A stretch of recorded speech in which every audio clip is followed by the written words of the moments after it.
1 கொரிந்தியர் 3:9 பார்க்குறோம்ப்பா. அதாவது இப்போ கட்டடம் கட்டுனா அது ஆலயம் இல்லை.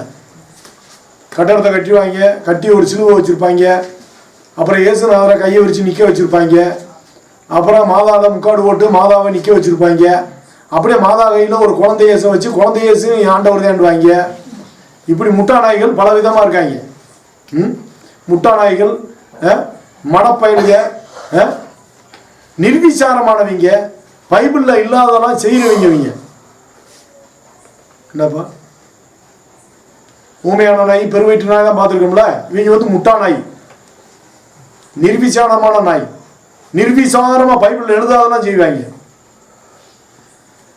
அப்போ ஒரு சபை கட்டலாம், என்னப்பா அந்த சபையில் திக்கற்ற பிள்ளை, விதவை, பரதேசி, மாற்றுத்திறனாளிகள் தங்குனா அது ஆண்டவருடைய சபை. ஏன்னா பண்டகசாலையில் ஆகாரம் இருக்கணும்ல. யாருக்கு? இவங்களுக்கு தானே. ஒருத்தனுக்கா? ஏதோ ஒரு பாட்டு இருக்குல்ல, ஒருத்தனுக்கா கொடுத்தார் இல்லை, இயேசு கிறிஸ்து ஏழைக்காக கொடுத்தார் தன் உயிரை. ஒருத்தருக்கா கொடுத்தாரு? உலகம் முழுவதும் இருக்க மனுஷனுக்கும் கொடுத்தார். அதனால நாமளும் பிறருக்கு கொடுக்கணும். கொடுத்தா நம்ம ஆண்டவர் பிள்ளை, கொடுக்காதவன் சாத்தானுடைய பிள்ளை. இலக்கணம் என்னப்பா? தன்னை இழக்கிறவங்க இயேசு கிறிஸ்துவை பெற்றுக்கொள்ளலாம், தான்றதை நினைக்கிறவங்க இயேசுவை பெற்றுக்கொள்ள முடியாது. இப்ப ஆலயம் என்பது மனுஷன் கையினால் கட்டப்பட்ட ஆலயங்களில் வாசமாய் இரார். அதனால இப்ப ஆலயத்தை பத்தி பார்க்க போறோம். அப்ப இதுல வசனம் என்ன சொல்லுது? 9வது வசனம், நாங்கள் தேவனுக்கு உடன் வேலையாட்களாய் இருக்கிறோம், நீங்கள் தேவனுடைய பண்ணையும் தேவனுடைய மாளிகையுமாய் இருக்கிறீர்கள். தேவனுடைய பண்ணை, தோட்டம், மாளிகை கிட்டத்தட்ட ஏதேன் தோட்டம் ரேஞ்சுக்கு இருக்கு. பண்ணை தோட்டம் என்னது? சிறுசெல்லாம் கிடையாதுப்பா. தேவன் தங்குற பண்ணை தோட்டம் என்னது? அவருடைய பண்ணை தோட்டம்னா வான எனக்கு சிங்காசனம், பூமி எனக்கு பாதம், எவ்வளவு பெரிய தோட்டமா இருக்கு. அன்னைக்கு ஏதேன் தோட்டத்துல நான் நதிகள் ஓடிச்சு. என்னை விசுவாசிகளுடைய உள்ளத்திலிருந்து ஜீவ நதி புறப்பட்டு ஓடும். சரி, விசுவாசம் வந்தா தானே. விசுவாசிக்கிறேன் என்று சொல்லியும் அவருடைய வார்த்தையை கைக்கொள்ளாதிருக்கிறவன் பொய்யனாய் இருக்கிறான். விசுவாசி என்று சொல்லியும் உன்னை போல் பிறரையும் நேசின்ற அந்த வார்த்தைக்கு வாழாதிருக்கிறவன் தேவனை பொய்யராக்குகிறான். அவரே பொய்யராக்குகிறான், இவனும் பொய்யனாகிறான். தேவனுடைய பண்ணையும் பண்ணை தோட்டமும் மாளிகை, அவர் தங்குற மாளிகை. மாளிகையில தங்கிட்டு தோட்டத்துல உலாவி பழம் சாப்பிடுவார்ல. அன்புன்ற விருச்சம், என்னப்பா நீடிய சாந்தம்ன்ற விருச்சம், பொறுமைன்ற விருச்சம், சமாதானம்ன்ற விருச்சம், சந்தோஷம்ன்ற விருச்சம், இச்சை அடக்கம், தயவு, நீடிய பொறுமை, நிறைய 9 இருக்குப்பா. 9 விருச்சங்களை வளர்ந்து நிக்க. அதுல என்ன செய்வாரு? அதாத்தே வளைஞ்சு கிடக்க, எல்லாம் மரமாகி நிற்கும் அதன்படி வாடும் பொழுது. அப்ப இந்த பண்ணை தோட்டம் தேவனுடைய பண்ணை தோட்டமா இருக்கா, சாத்தானுடைய பண்ணை தோட்டமா இருக்கா? சாத்தானுடைய பண்ணை தோட்டம்னா கோபம், எரிச்சல், போட்டி, பொறாமன்னு நிறைய இருக்கு. அந்த மரமா இருக்கு, அவன் சாப்பிட்டு அவன் சோகமா இருக்கான். மாளிகையில, மாளிகையை சுத்தின அகழி இருக்கும்ல, அந்த அகழி பூரா நரகளா ஓடும். அந்த அந்த அந்த அகழியை சுத்தின நரகளா ஓடும். ஏன்னா பொருளாசை என்னும் நரகளான விக்கிரக ஆராதனை. உலகம் அதை நிச்சயம் ஒளிஞ்சு போயிடும். அந்தி கிறிஸ்து ஒளிஞ்சு போவான். உலகத்திலும் உலகத்தில் உள்ளவைகள் அன்பு கூறாதிரு. ஒருவன் உலகத்தில் அன்பு கூர்ந்தால் பண்ணை தோட்டத்துல யார் இருப்பா? மாளிகையில யார் தங்குவா? அப்போ உலகத்துக்குரியவன் அவன் யார்? அந்தி கிறிஸ்து. பரலோகத்துக்குரியவர் இயேசு கிறிஸ்து. அப்ப அந்த பண்ணை தோட்டம் என்ன? அதுல அன்பின் விருட்சங்கள் இருக்கா? ஆவியின் கனிகள் 9 விருட்சங்கள் இருக்கா? அல்லது நீ சாத்தானுடைய உலக சிந்தையோடு உலக நேசத்தோடு உலகத்துக்குரியவனா இருந்தோம்னா, உலகத்துக்குரியவன் தானே நம்மளுக்குள்ள இருப்பான். இந்த உலகம் பொல்லாங்கனுக்குள் கிடைக்கிறது. பொல்லாங்கனால் உண்டாயிருந்து தன் சகோதரனை கொலை செய்த காயினை போல் இருக்க வேண்டாம். முத பிள்ளையே உலகத்துக்குரியவன், குலகாரன். இன்னைக்கு நீதி செய்யாதவங்க எல்லாம் குலகாரங்க. இதெல்லாம் சந்தேக வேண்டி கிடக்கு. நீதி செய்யாத கிறிஸ்தவன் கொலகாரன். ஆதி முதல் எழுதப்பட்டது என்ன? ஒருவரிடத்தில் ஒருவர் அன்பாக இருக்க வேண்டும் என்பதே ஆதி முதல் எழுதப்பட்டது. தசமத்தில் அதான சொல்றாரு, திக்கற்றப்பள்ள விதவ பரதேசி. இதுல மாற்றுத்திறனாளிகள் அடங்குவாங்க.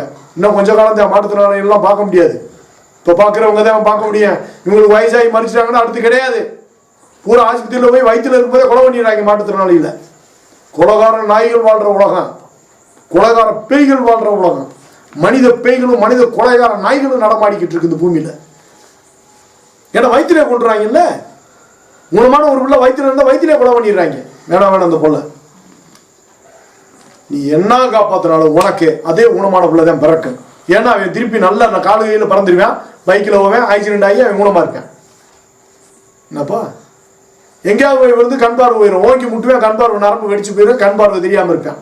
நீ நினைச்சி திர்ற மனுஷங்க மெடிக்கலை வச்சு ஆண்டவருடைய பாதையை நீ ஜெயிச்சிடலாம்னு நினைக்கிறியா? உன் ஞானத்தினால ஜெயிக்க முடியாதா மனுஷா? மனுஷ குலபாதைங்களா? இப்ப இந்த பண்ணை தோட்டத்துல இயேசு கிறிஸ்து தங்கி உலாவணும், அப்படித்தானே? அது எங்க இருக்கு? எடுங்க 2 கொரிந்தியர்ல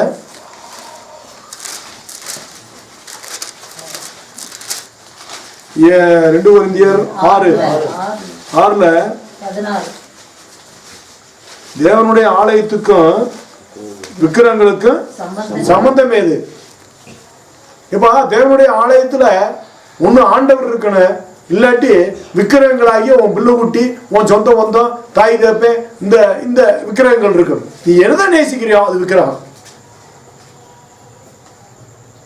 தேவனுடைய ஆலயத்துல தேவன்ல இருக்கணும், தேவனுடைய ஆலயத்துல தேவன்ல இருக்கணும். எப்படி மற்றவை இருக்கலாம்? நீயே இந்த வீட்டுல காவக்காரன், இந்த வீடை உன்னைய காவலாளியா வச்சுட்டு பாத்துக்கலான்ட்டு போனாருன்னா, இந்த வீட்டை உனக்கு உன் பொண்டாட்டி பிள்ளைக்கு எல்லாருக்கும் நீ வாழ்த்துக்கிறதுனா இந்த வீட்டையும் உனக்கு சொந்தம் இல்லை. இந்த வீடே உனக்கு சொந்தம் இல்லை. நீ என்னடான்னா நானும் என் மனைவியும் என் பிள்ளைகளும் அப்படியே ஊட்டிக்கு போயிட்டு திரும்பி வந்த பொழுது கார் கவுந்து ஊட்டி உடஞ்சி போய் எல்லாரும் ஹாஸ்பிட்டல்ல இருக்கான், 4 பேர் கவலைக்கிடமா இருக்காங்க. ஒரு பச்சை கை குழந்தை மட்டும் நல்லா துள்ளி குதிச்சு விளையாண்டுக்கிட்டு இருக்கு. உன் பிள்ளை திக்கற்ற வழி ஆயிடுச்சுல. ஊட்டி போற காசை மிச்சம் பண்ணி 4 ஏழை வாழைக்கு ஊனர்களும் கஷ்டப்படுறவங்க இருக்காங்க, மாற்றுத்திறனாளிகள் ஊனர்களும் சப்பானிகளும் குருடர் இப்படி எல்லாம் அவங்களாம் கஷ்டப்படுறவங்க இருக்காங்க, கொடுக்க வேண்டியதானே? நீ ஒரு கிறிஸ்தவனான பின்னாடி உனக்கு என்ன ஊட்டி கேட்குது, உனக்கு என்ன கொடைக்கானல் கேட்குது, கல்யாண நாள் கேட்குது, அப்புறம் உனக்கு கருமாதி நாள் தாண்ட வரும், பிறந்த நாள். உங்களுக்கு வயசு என்ன? 74. இனி நீ பிறந்த நாள் கொண்டாடுனா கொண்டாடியாட்டியா? வயசு 80. உடனே பாஸ்ட் போன் பண்ணுவேன் அதிகாலையில், அதிகாலை அப்படின்னு. ஹலோ அப்படின்னு, ஐயா நான் பாஸ்டர் பேசுறேன், ஹலோ ஐயா நான் பாஸ்டர் பேசுறேன், ஹலோ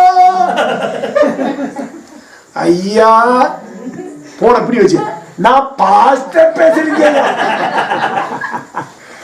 ஓ பாஸ்டரா? என்னங்க ஐயா இன்னைக்கு உங்களுக்கு கல்யாணம் நாளுங்கய்யா? 80 வயசுல கல்யாணம் கொண்டாட 2 பேரும் நான் டூயிட்டா வாட போறேன். எம்ஜிஆர் பாட்டுல அந்த கையை தட்டி பாடுவாங்கல்ல, என்ன பாட்டு அது? பட ஓட்டியில உடனே சொல்லுவாங்க பைபிள்ல தட்டாரு தெரியாதுடா, நீ உன் பொண்டாட்டி நீ தட்டத தெரியாது. 80 வயசுல பாட்டு பாடிட வேண்டியதா? கல்யாணம் வாழ்த்துங்களையா. ஒண்ணு அத்தம்மா தொடாமல் அப்புறம் 80 வயசுல என்னத்த தொட்டு என்ன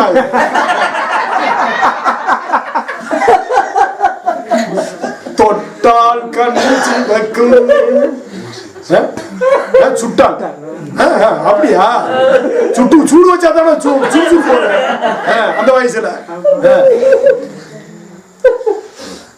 அது மாதிரி தேவைதான் விட மாட்டாங்க. 80 வயசுலயும் பென்ஷன் காசு வாங்கி பாஸ்டர் தின்னாம ஓய மாட்டான். அந்த வயசுலயே அவருதான் எங்க சபையில மூப்பர் அப்படின்னு. எப்படி மூப்பரு? விசுவாசத்துல மூப்பரா இல்ல வயசுல மூப்பரா? ரட்சிக்கப்பட்டு 50 வருஷம் ஆச்சு. ரட்சிப்புன்னு அவருக்கு என்ன தெரியுமா? கர்த்தர் நடத்துறாரா, போதிக்கிறாரா, கண்டிக்கிறாரா, இந்த தேவனுடைய ஆலயமாகிய இந்த வீட்டுக்குள்ள அவர் வாசமா இருக்கிறாரா?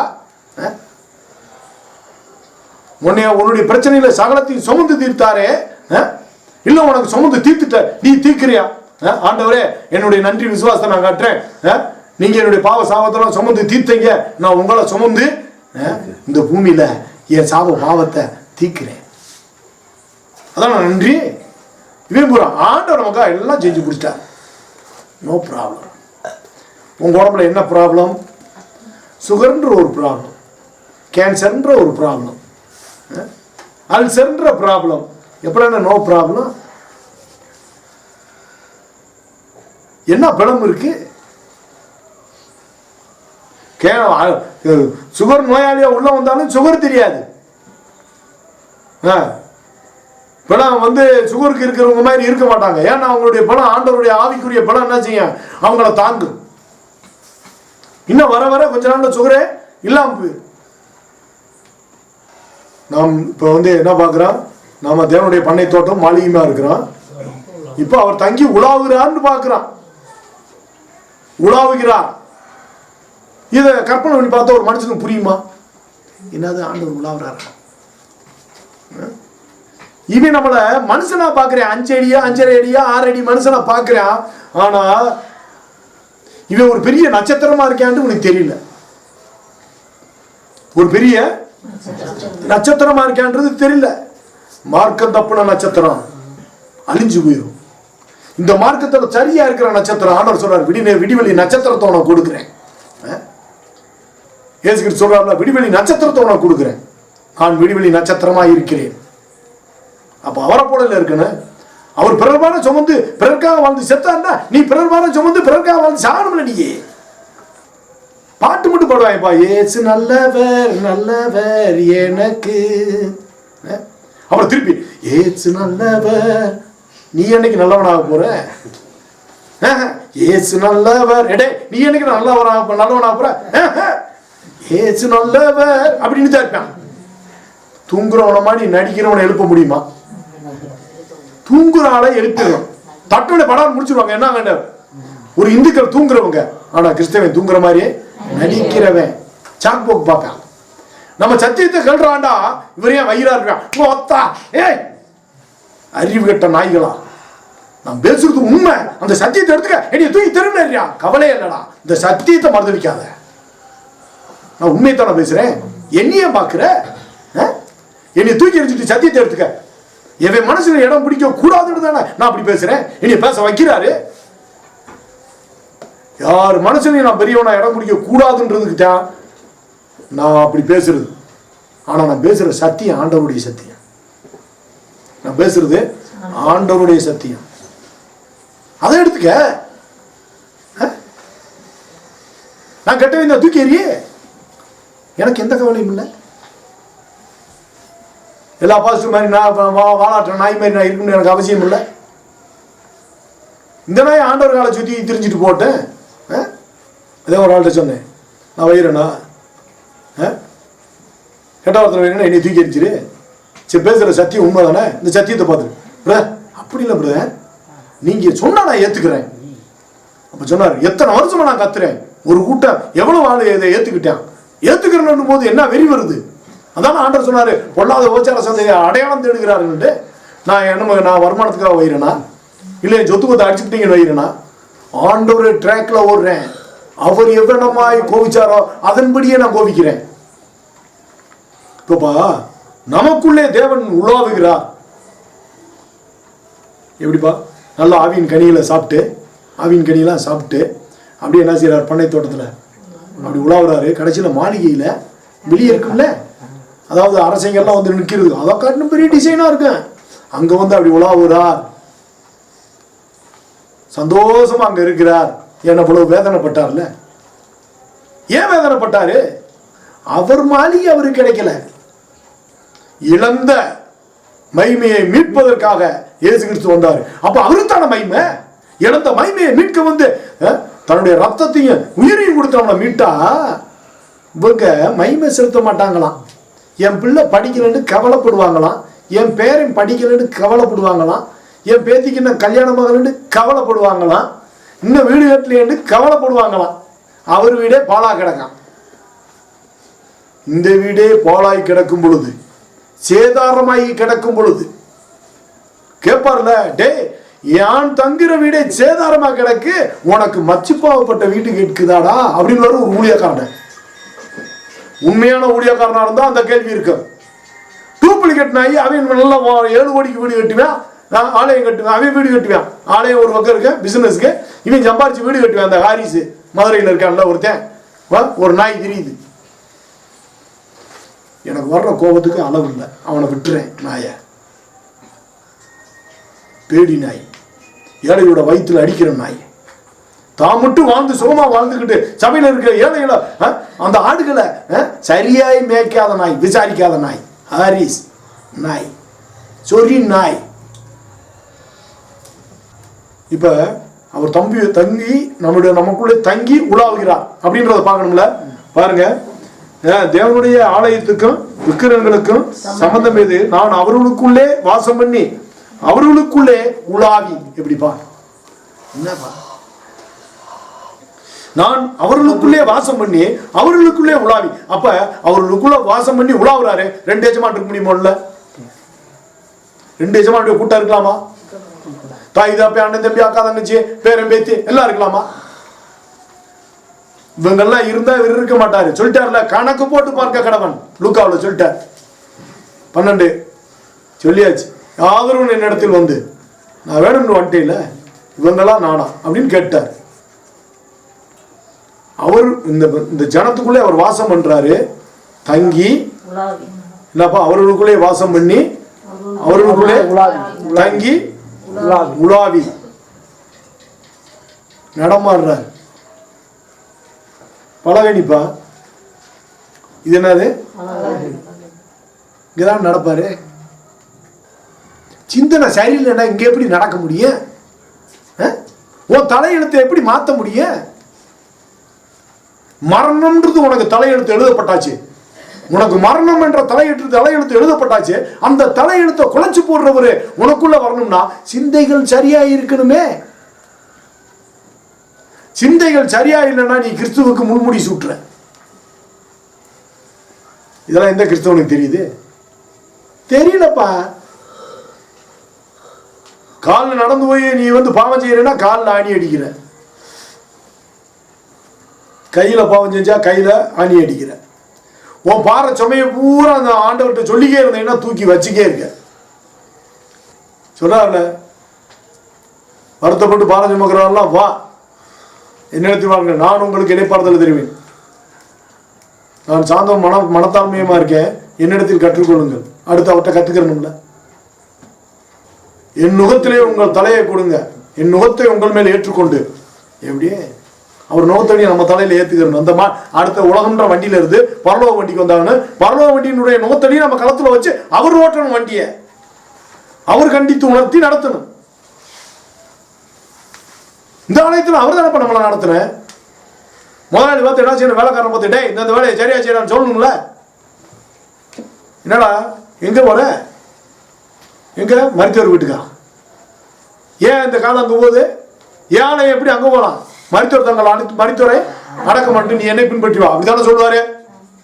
போப்பா போய் அங்க ஒப்பாரி வை. அந்த செத்து போனவன அவன் கர்த்தருக்காக மறிச்சானா? கர்த்தருக்குள் நித்திரை அடைந்தானா? கர்த்தர் அவனுக்குள்ள பிழைத்திருந்தாரா? ஒன்றும் கிடையாது. என்ன அர்த்தமில்லாத வாழ்க்கை. இப்போ இங்கே வாசம் பண்றாருல, பிள்ளைக்காக அழுதா இப்போ யார் இருக்கணும்? 2 எஜமான்ல ஒரு எஜமான் தானே இருக்கணும். இவருக்காக அழுதா சொல்றாருல. இப்ப சகரியா 13 என்ன சொல்றாரு? தாங்கள் குத்தின என்னை நோக்கி பார்த்து தான் ஒரே பிள்ளைக்காக கதறி அழுகிறவன் போல எனக்காக அழுகணும். தலைச்சன் பிள்ளை செத்து போனது மாதிரி நீ எப்படி கதறி எழுத, அது மாதிரி எனக்காக என்னை குத்தின என்னை நோக்கி பார்த்து அழுகணும். எப்ப அவரை குத்தாத ஆள் கிடையாது, அவரை ஈட்டினால குத்தாத ஆள் கிடையாது, அவரை சிலுவையில் அடிக்காத ஆள் கிடையாது. இந்த பூமியில கேட்டா அறிவில்லாம பேசிக்கிருக்காங்க. கிரியிலுத்தக்க தேவன் தான் இருப்பானதை வர ஆண்டவர் இருக்க மாட்டாரு. நீ சுயநலமா இருந்தேன்னா உனக்குரிய தேவன் தான் உனக்குள்ள இருப்பான தவிர ஆண்டவர் இருக்க மாட்டார். நீ யாருக்கு ஆலயம்? பெருமையின் தேவனுக்கு ஆலயமா? பொறாமையின் தேவனுக்கு ஆலயமா? பணாசியின் தேவனுக்கு ஆலயமா? இந்த பூமியில் இருக்கிற தேவர்கள் இல்லாத தேவர்களுக்கு நீ ஆலயமா இருக்கியா? இந்த பூமியை தன்னைத்தான் வெறுத்து தனக்கு உண்டானதெல்லாம் வெறுத்து நீ கர்த்தருடைய ஆலயமா இருக்கியா? கண்கள் நிச்சயம் ஜீவனத்தின் பெருமையும் சகலம் ஒளிஞ்சு போயிடும். இந்த பூமியை ஒளிஞ்சு போயிட கர்த்தருடைய சித்தத்தின்படி செய்கிறவனோ என்றென்றும் பிழைத்திருப்பான். நாம கட்டின வீடு சகலம் ஒளிஞ்சு போயிடும். ஒரு நாள் நாமளும் சேர்த்து போயிடுவோம். நீ சாகுற அன்னைக்கு கர்த்தர் உனக்குள்ள இருந்தாரா பிதா குமாரன்னு, அதே அடையாளம். நீ பரலோகம் பண்ணா பிதா குமாரன் பரிசுத்தாவி 3 பேர் உனக்குள்ள இருந்திருக்கணும். அப்பதான் மேல போக முடியும். கிறிஸ்தவனுக்கு ரெட்ட நரகம் இருக்குடாண்டா தெரியல. அவையவே ஒரு பிரசங்கத்தை எடுக்கிறான். தங்களுடைய மார்க்கத்தான் ஆகணும்னு அவையவே பிரசங்கம் எடுக்கிறான். கடல் தாண்டி போறான், மலையில ஏறி போய் பிரசங்கம் எடுக்கிறான். ஆனா இரட்டை நரகத்தின் மகனாக்குகிறான். ஏன்னா யாரையும் மனம் திரும்ப அழைக்கிறது இல்லை, மறுபடியும் பிறக்கணும்னு சொல்றது இல்லை. அதே இயேசு கிறிஸ்து சொல்றாரு, ஒருத்தன் நல்ல போதகரேன்னு ஆண்டவர் சொல்றாரு, ஒருவன் மறுபடியும் பிறவாவிட்டால் தேவனுடைய ராஜ்யத்தில் பிரவேசிக்க மாட்டான் என்று மெய்யாகவே மெய்யாகவே உனக்கு சொல்லுகிறேன். நீ மறுபடியும் பிறக்கணும், நீ எப்படி நீ பரலோக ராஜ்யத்துக்கு போக முடியும்? ஏற்கனவே பிறந்த மனுஷன் பாவியான மனுஷன் இல்ல, ஏற்கனவே பிறந்தவன் தாயின் வயிற்றுல பாவியா தானே பிறக்கிறான். அப்ப நம்ம மறுபடியும் பிறக்க வேண்டியிருக்குல்ல, அதுக்கு கற்ப வேதனை இருக்குல்ல. பிறர் வாட ஜோபம் கூட பிறர் கண்ணீரை துடைக்கணும்னா நம்ம ஏற்கனவே சுமந்தால் கூட நம்மளை விடுமா? முதலேறி உட்காந்து இறங்குவானா? பொண்டாட்டி பிள்ளைகளை இறங்கிருமா நம்மளை விட்டு? புருஷன் பிள்ளைகள்லாம் பொண்டாட்டி விட்டு இறங்கிருமா? ஏறி தொத்திக்கிடுவாங்க. அதனாலதான் சொல்றாரு, இடுக்குமான வாசல் நீயே ஆவில இருந்தா தான் போக முடியும் பரலோகம். இதை புறம் சுமந்துக்கு இருந்தேன், இந்த ஆவிலாம் சுமந்துக்கு இருந்தேன்னா எப்படி போக பரலோகம்? முட்டிக்கிறோம்ல. சிந்தனை தீவிரமா இருந்தா தலை பெருசா இருக்கும், பாதை விளவதா இருக்கும். கையில பாவம் இருந்தா கை பெருசா இருக்கும், எப்படி அதுக்குள்ள போவேன்? கால் பாவம் பண்ணிக்கிட்டு இருந்தா கால் பெருசா இருக்க, இடுக்கத்துக்குள்ள போறாது, சீக்கிரம். அதான் சொல்றாரு, பலவந்தம் பண்ணுகிறவர்களும் பரலோக ராஜ்யத்தில் பிரவேசிக்கும். பலவந்தம் என்ன சொல்றாருல, உன் கை உனக்கு இடம்னாக்கினால் வெட்டி எறிஞ்சிரு. உன் கையவே வெட்டி எறின்றாரு. இந்த தாயாவது தாப்பனையாவது மனைவியாவது பிள்ளைகளையாவது புருஷனையாவது சமந்துக்கிட்டு இருக்காலும் ஆவியில வெட்டுன்னு வர மாட்டாரா? அத்து விட்டு ஓடுன்னு இல்ல, ஆவியில வெட்டி விடு. ஆவியில வெட்டி எறிஞ்சிரு. இந்த இருதயத்தில் இடம் கொடுக்காது. ஏன்னா அவர் தங்கி உலாவுகிற மாளிகையும் பண்ணை தோட்டமுமா இருக்கிறது, ஆலயமா இருக்கிறது. விளையாட்டு பேச்சுக்கும் விளையாட்டுத்தனத்துக்கு நான் தாவீதை போல நான் டான்ஸ் ஆடுவேன், இப்படி இப்படி ஆடுவேன், இப்படி இப்படி ஆடுவேன், இப்படி இப்படி ஆடுவேன். இப்போ ஒரு ஆலயத்துல இப்போ சபைன்னு இருந்தா எல்லாரையும் ஆலயமாக்கணும், அதான வேலை. ஓ மணக்கோட்டை மண்கோட்டை பெரிய கோட்டை சோற இடிக்க வேண்டியிருக்குல்ல. ஏன்னா நாங்க இப்படி வாழணும் அப்படி வாழணும், நாங்க குடும்பமா உட்காந்து கறி எடுத்து சாப்பிடணும். அந்த கறி கணக்கு ஆண்டவர் கேட்பாரு, என்ன நீங்க பூரா மூக்கு மட்டும் அடிக்கிறீங்களே, அந்த பாரு அங்க ஒரு ஏழை ஒரு கண்ணுதிரியாத இருக்காரு, அவருக்கு யாரு சாப்பாடு கொடுவா அப்படின்னு கேட்பாருங்க. அப்ப சிறு வயசுல இருந்தே பிள்ளைகளை பழக்கணும்ல. இன்னைக்கு இவ்வளவுதான் நம்ம பட்ஜெட், இன்னைக்கு சாப்பாட்டுல உங்களுக்கு இவ்வளவுதான் கறி போட முடியும், 4 தடவை சாப்பிட்றதெல்லாம் ஆகாது. அதனால அந்த இருக்காரு பாரு, கோடியில தெருக்கோடியில ஒருத்தர் கண்ணு தெரியாம உட்காந்துருக்காரு, நடக்க முடியாதவர் இருக்காரு. அவங்க 2 பேருக்கு நம்ம என்ன செய்யணும்? சாப்பாடு போடணும், புரியுதா? அப்படின்னு பிள்ளைய வளர்க்கணும்ல. இப்ப கிறிஸ்தவ கூட அப்படி பிள்ளைய வளர்க்குறாங்க. சரி, அந்த கோடியில கூட போய் சாப்பாடு ஓட்டலாம். உனக்குள்ளே தங்கி உலாவுகிறவருக்கு நீ எப்படி உணவு கொடுப்ப? முழு இருதயத்தோடு, முழு ஆத்மாவோடு, முழு சிந்தையோடு எப்படி நீ இந்த ஆலயத்துல நீ இருப்ப? முழு இருதயத்தோடும் முழு ஆத்மாவோடும் முழு சிந்தையோடும் முழு பலத்தோடும் தேவனிடத்தில் அன்பு கூர்ந்திருக்கிறாயா? அல்லது முழு பலத்தோடும் உன் பிள்ளைகளிடத்தில் அன்பு கூர்ந்திருக்கிறாயா? எப்ப முழு சிந்தையோடும் முழு பலத்தோடும் என்ன அர்த்தம் தெரியுமா? அந்த மனுஷனுக்கு எப்படி போட்டான்? சரி, 2 பேர் இருக்காங்க, கறி என் பிள்ளையை திண்டு விடுச்சு, பாவம் சின்ன பிள்ளைய கண்டிக்க முடியுமா? வீட்டுக்காரர் வர்றாரு, அவங்க 2 பேரும் சாப்பாடு ஒண்ணுமே, என்னங்க செய்யறது? பிள்ளையை திண்டு விடுச்சு. அப்படியா? சரி இருக்கட்டும், ஏதாவது 4-5 துண்டை இருக்கா, இருக்கு ஆளுக்கு ஒன்று ரெண்டு துண்டு அவ்வளோங்க. சரி போடு, குழம்பு எவ்வளோ இருக்கு? கம்மியாத்தியா இருக்கு. சரி கொஞ்சம் தண்ணி ஊற்றி சூடு பண்ணு. பிள்ளைங்க சாப்பிட்டுச்சுல, என்ன செய்யுது? பாவம் நம்ம பிள்ளை இல்லையா? சரி அந்த திக்கட்டு பிள்ளைகளுக்கு அந்த 2 பேருக்கு கொஞ்சம் தண்ணி ஊற்றி சூடு பண்ணு. இந்த தெருவில் எவன் போட்டேன் நல்லா, நம்மளாச்சும் இந்த குழம்பாச்சு போடுறோம். ரைட்டு, ஊற்றி விடு. உன் பிள்ளைக்கு நீ ஊற்றுவியா? நீ இத்தனை காலமாக உட்காந்து மூக்கு மூட்டை திண்டைய திமுனா 4 பருக்க வந்துடும், அம்புட்டு அடிக்கிறது கும்புண்டு. அந்த மனுஷன் எப்பா ஆண்டவர் சொல்றாரு, இந்த சிறியவராகிய அந்த கோடியில உட்கார்ந்துருக்க தெருக்கோடியில உட்கார்ந்துருக்கிற அந்த கண்ணு தெரியாரும் ஊனமானவர் தானே சிறியவன். இந்த சிறியவனுக்கு எதை செய்தாயோ அதை எனக்கே செய்தாய் என்றாரு. நீ அங்க பெஸ்ட்டை போட்டுட்டு இங்க ஒஸ்டானதை சாப்பிட விட்டீங்கன்னா நீ பரலோக பிரஜை அல்ல, அது இல்லைன்னா நீ பூலோக பிரஜை. அப்ப எப்படி இங்க உலாவுவாரு? சரி நம்ம பிள்ளைகளுக்கு இன்னைக்கு நல்லா கறி எடுத்து சாப்பாடு நல்லா போடணும். இன்னைக்கு ஞாயிற்றுக்கிழமை சர்ச்சுக்கு போகும்போது நல்லா ட்ரெஸ் பண்ணி போகணும். சர்ச்சில் இருக்கவன் எவனு நம்மளை லேசானாலும் நினைச்சிடக்கூடாது. எப்படிப்பா அப்படியே போட்டு ட்ரெஸ் போடுறதுப்பா. அப்படியே அங்கே போன பட்டுச்சாலையை போட்டு பொம்பளை வந்தா அப்படி பமானமாக தான் காலத்தை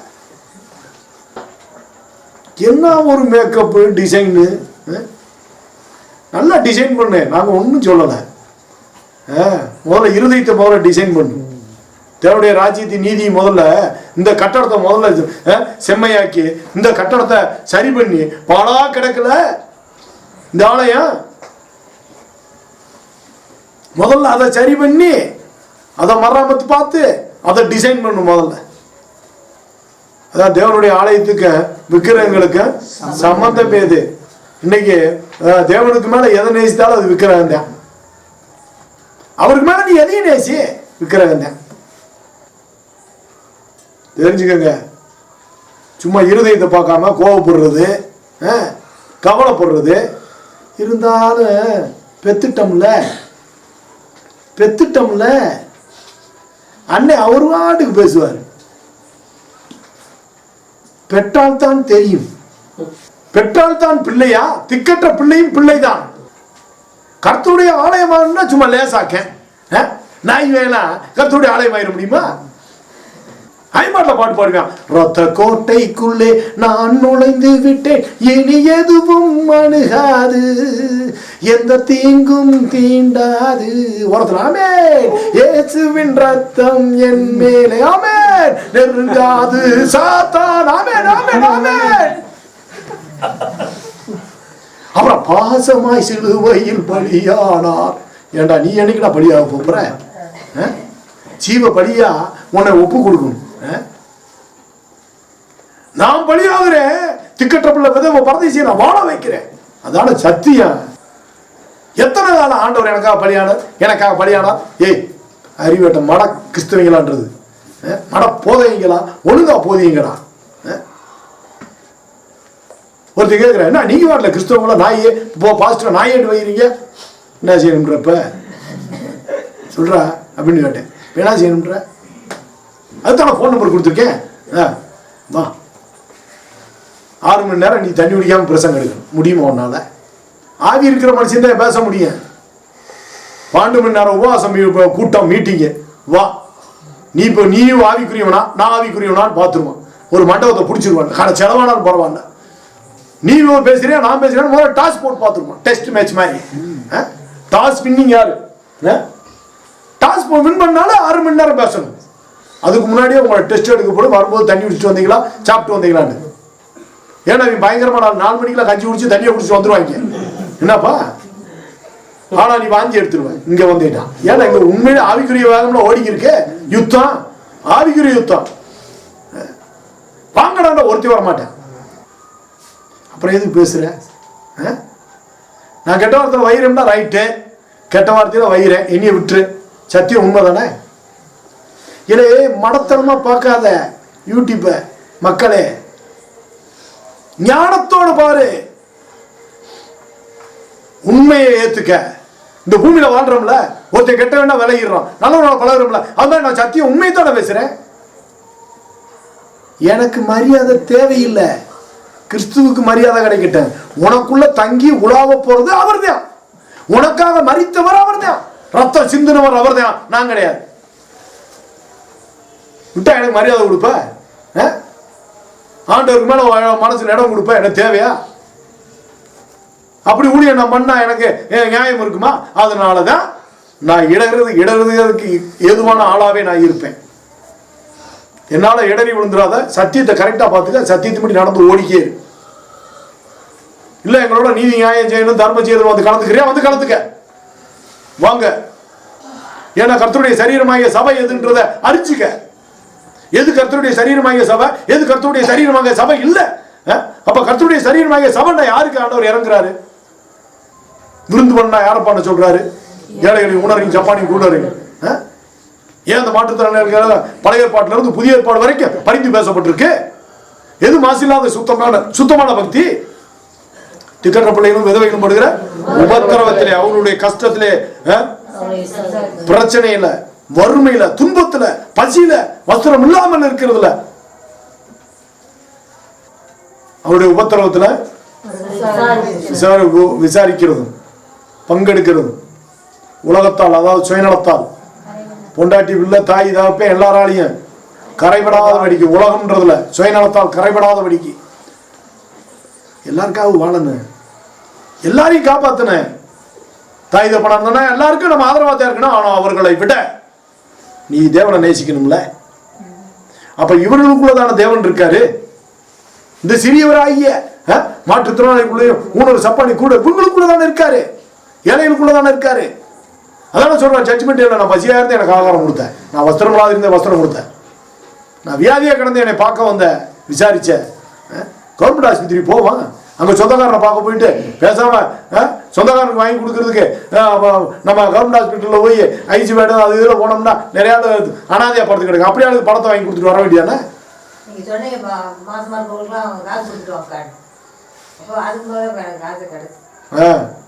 அதாவது அந்த இப்ப நம்ம ஒவ்வொரு காரியமும் செய்யறோம்ல,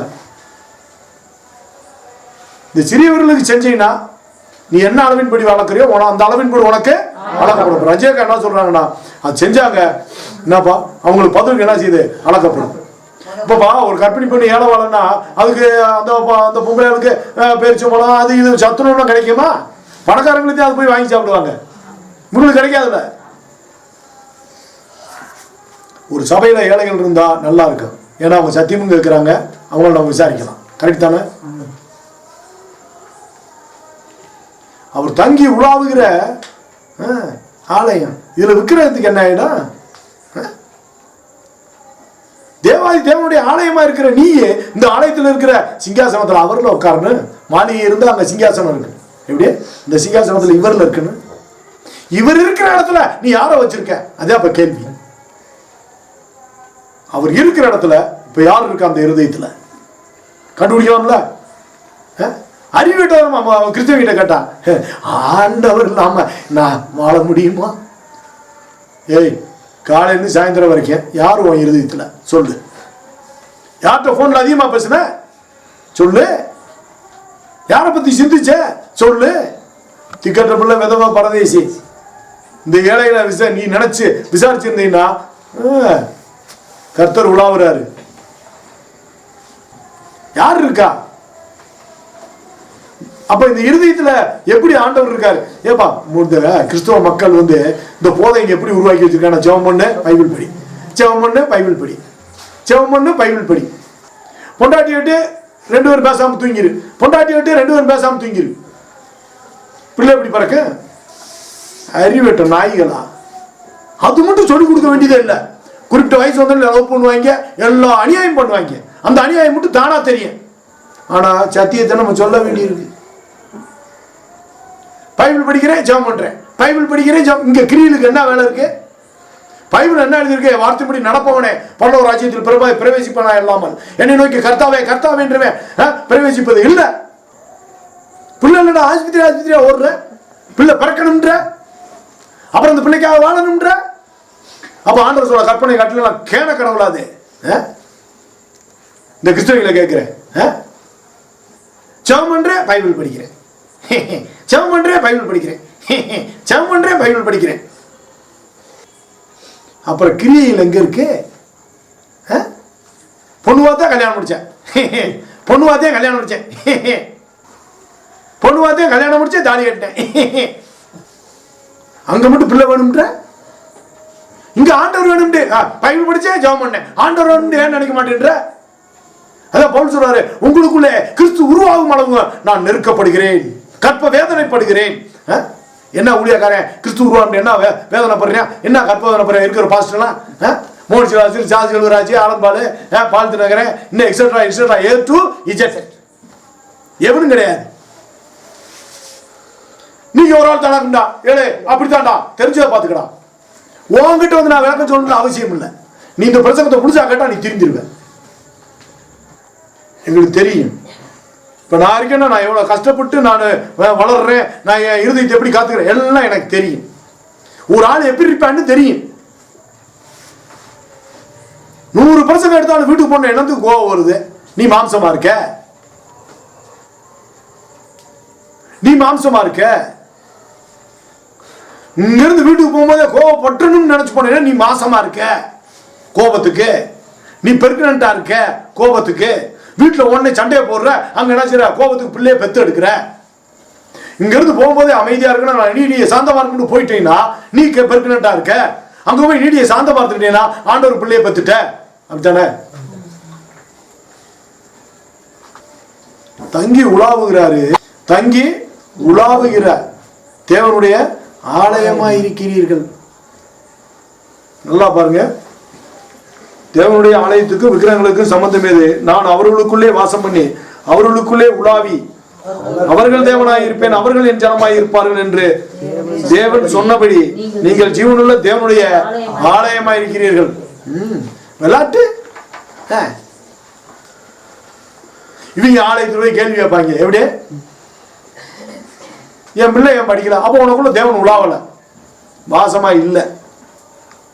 ஏன்னா அந்த சிங்காசனத்தில் யார் உட்காந்துருக்கா? உன் மையம் உட்காந்துருக்கேன். கேள்வியில கேட்கிற, ஏன் ஈட்டி எடுத்து விளையாட குத்தி பாத்திர வேண்டியதான சிலுவையில?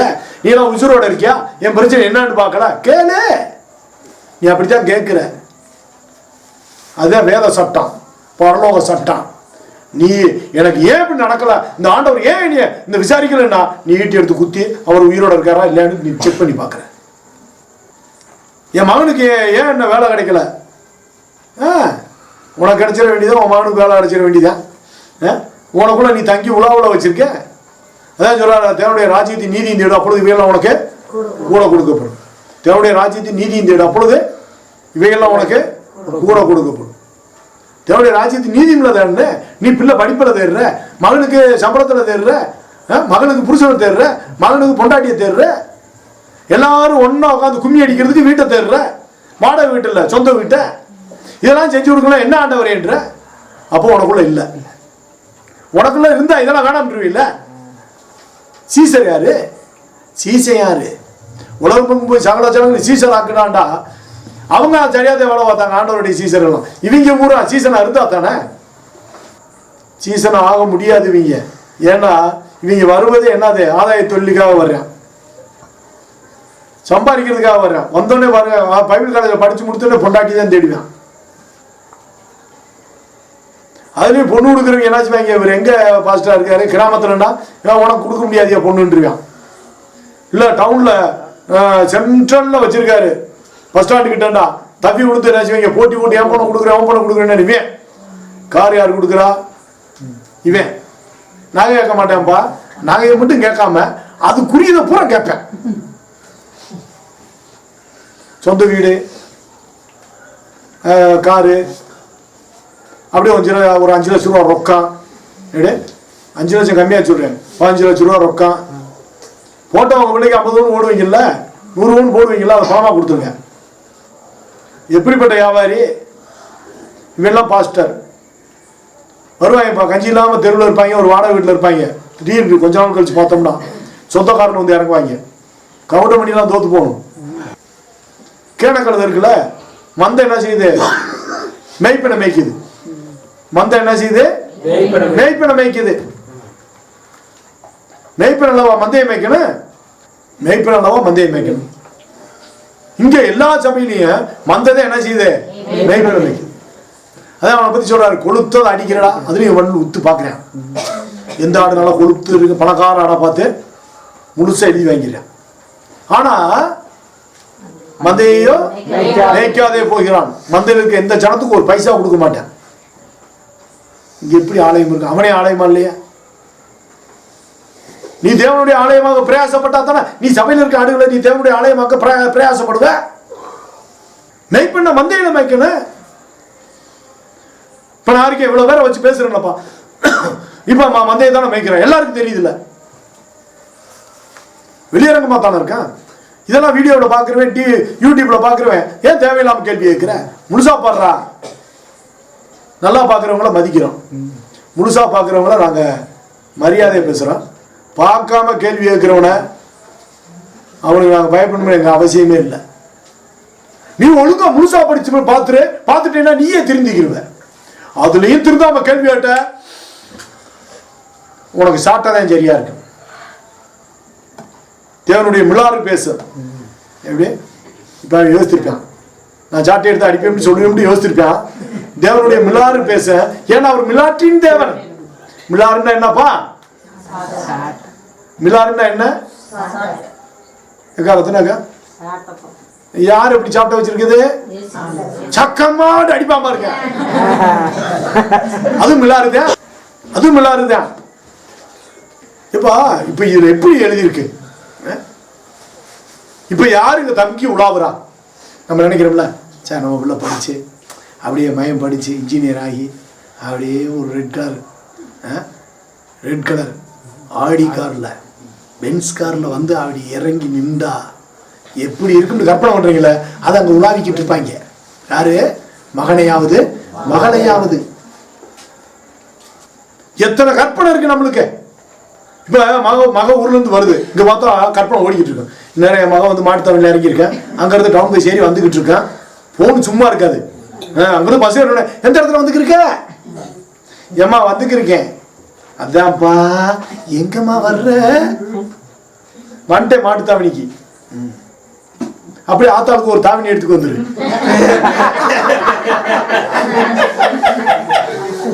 மாட்டுக்கு மட்டும் தாவணி ஓடாத, ஆத்தாளுக்கு சேர்த்து ஒரு தாவணியை போட்டுக்குவான்.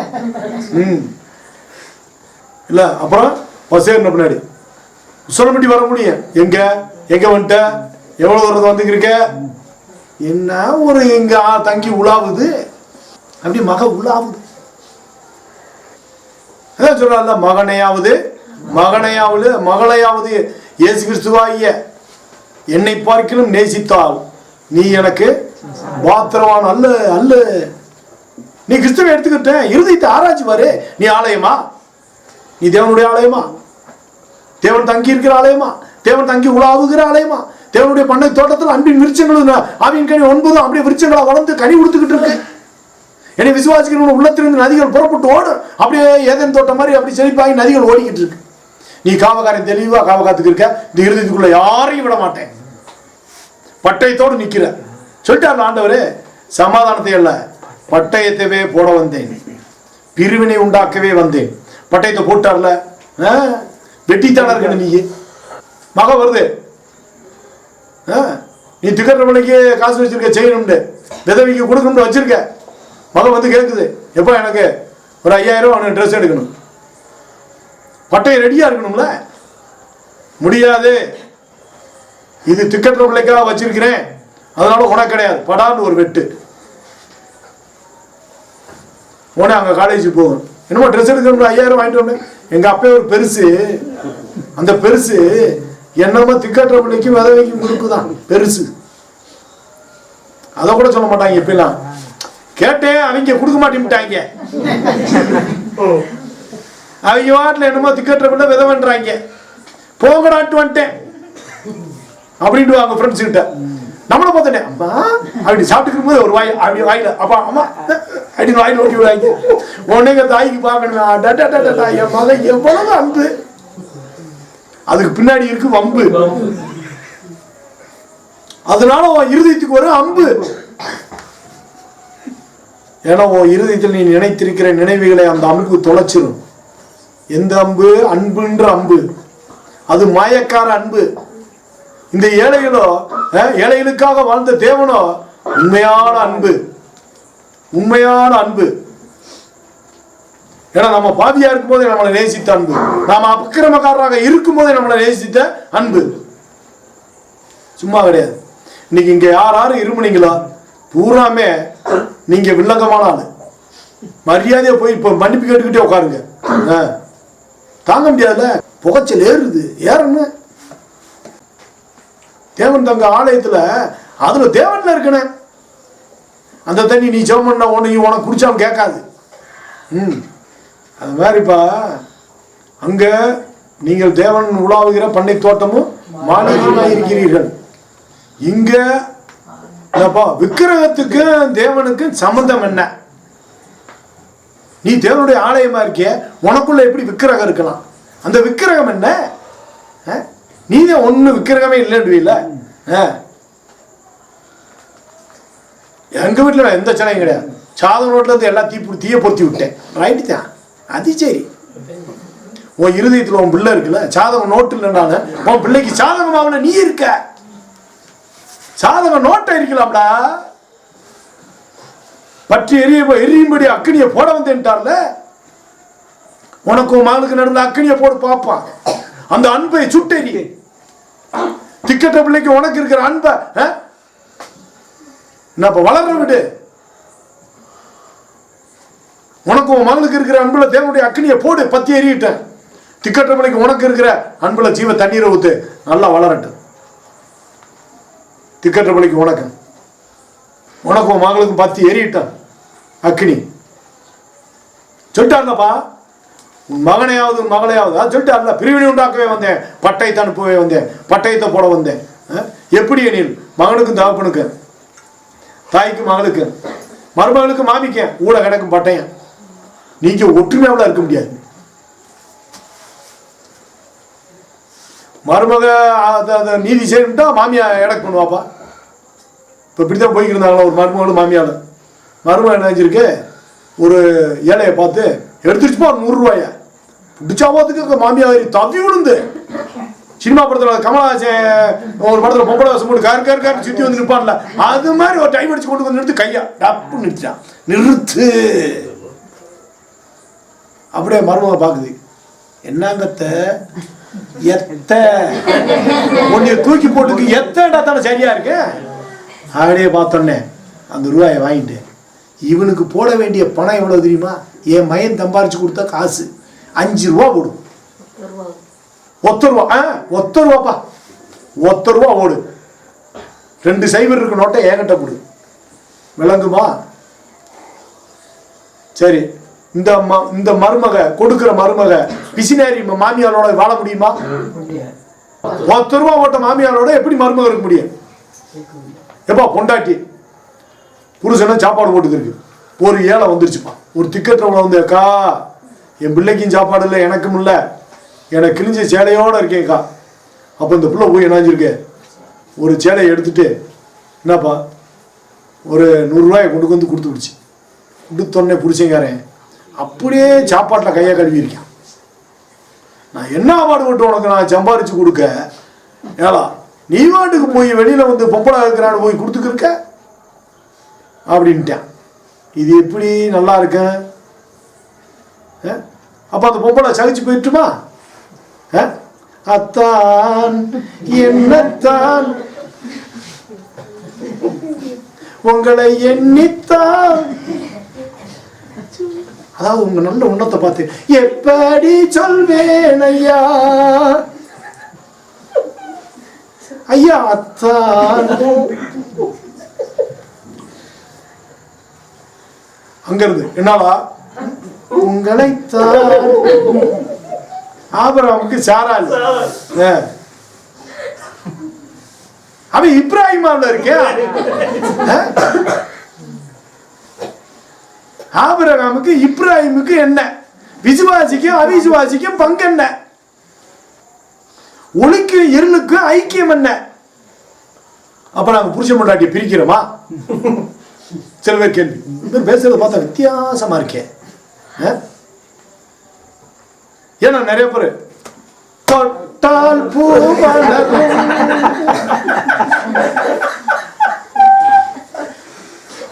ஒவ்வொரு வருஷமும் நாங்கள் கல்யாண நாள் கொண்டாடுற அழகு என்ன, அம்சம் என்ன. இந்த ஆள் மாட்டுக்கு பேசிக்கிட்டு இருக்காரு. புருஷனையும் பொண்டாட்டியும் என்ன செய்யுது? பொண்டாட்டியாரி ஒரு தீர்மானம் எடுக்கணும். நான் ஒன்று செய்வேன், வேலைக்கு போவேன், நான் சம்பாதித்து என் சொந்த பணத்தில் நான் என்ன செய்வேன், ஏழைகளுக்கு தர்மம் செய்வேன் ஒரு முடிவு எடுக்கணும். இல்லாட்டி ஒரு நகை செய்யணும்னா புருஷனை என்ன பாடுபடுத்த தெரியுது பொம்பளைக்கு.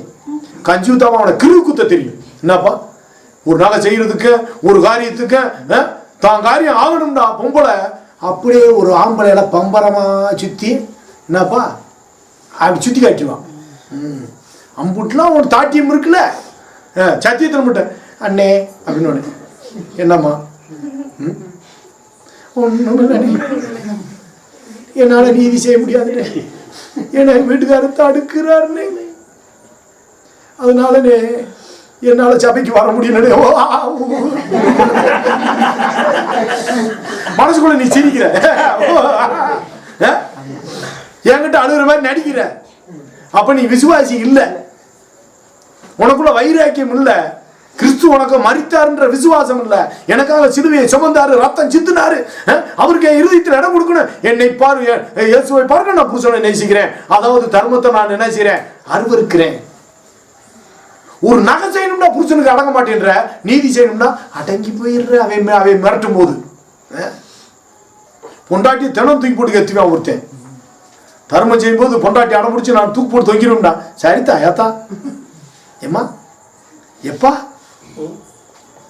ஓகேப்பா, தர்ம தானே செய்யக்கூடாதுன்ட்ட வெற்று. ஏன் ஒரு முளை கைத்தெல்லாம் தூக்கி போட்டுக்கிறீங்க, விடு விடு விடு, அதுக்கு மட்டும் அடிக்க மாட்டான். அவன் செத்தா உயிர்வா. காவலில் இருந்தேன் என்னை பார்க்க வந்தீர்கள், அவ செத்து போய் உன்னை தூ போய் ஜெயிலுக்குள்ள போட்டாங்க, நாங்க இருக்கோம் பாக்குறதுக்கு.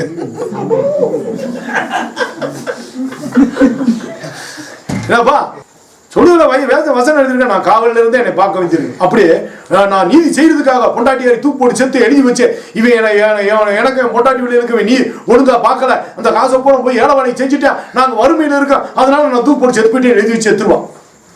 செத்தோன்னே போலீஸ் வந்துடுறது, தூக்கி போய் உள்ள வச்சிரு. நல்ல ஒரு முடிவு, நீ ஜெயிலுக்குள்ள போய் நல்லா ஊழியம் பார்க்கலாம். ஏன்னா அங்க இருக்கிற மனுஷன் தான் மனம் திரும்புவேன். ஏன்னா மிருகங்களா இருக்கா, என்னப்பா நோவானுடைய பேழையில மிருகங்கள் ஆயிருச்சு. அப்ப நீ ஜெயிலுக்குள்ள போயிட்டீங்கன்னா உனக்கு உண்மையான ஊழியருக்கு தம்பி, உன்னைத்தான் தம்பி, மனைவியால் சூடுபட்ட தம்பி, அண்ணன் சொல்றத கேளு தம்பி. ஏன்னா அண்ணனுக்கு நிறைய சூடு வாங்கி பழக்கம் தம்பி. கஞ்சியாக்கா சிரிப்பா பாருங்க, ஒரு அனுபவம் இல்லாமல் பேச முடியாது தம்பி, எல்லாம் அனுபவம் தான். எங்களுக்கு டான்ஸ்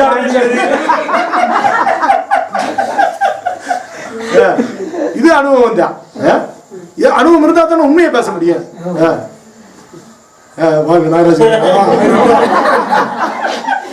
சரிப்பா, அடுத்து இப்ப என்ன செய்றீங்க, திருப்பி இங்க வாங்க. 1 கொரிந்தியர் 3 என்ன பாப்பா, வாசிப்பா. நாங்கள் தேவனுக்கு உடன் வேலையாட்களா இருக்கிறோம். இப்ப வேலையாட்கள் வேலை பாக்குறேன்ல, இப்ப நான் தேவனுக்கு உடன் வேலையாளு. இப்ப உங்களுடைய ஆலயத்திலையும் நீங்க ஆலயமா இருக்கிறீங்கன்னா உங்களுக்குள்ள ஒரு பண்ணை தோட்டம் இருக்குன்னு சொல்லி, என்னப்பா மாளிகை இருக்கு, அங்க தேவன் இருக்கணும் அப்படின்றத தீவிரமா வேலை பார்க்கறேன்னா இல்லையா, வேலைக்காரன் தானே. இப்போ உங்க இருதயத்தில் நீங்க நேசிக்கிறேன், நான் கரெக்டா கேட்கிறேன்ல, ஏன் அவருக்கு இடம் இல்லை, ஏன் இந்த வேதனை வந்துச்சு, ஏன் இந்த நோய் வந்துச்சு, அப்ப நீ அவருக்கு இடம் கொடுக்கல கேட்கிறேன்ல கரெக்டா, என்னப்பா.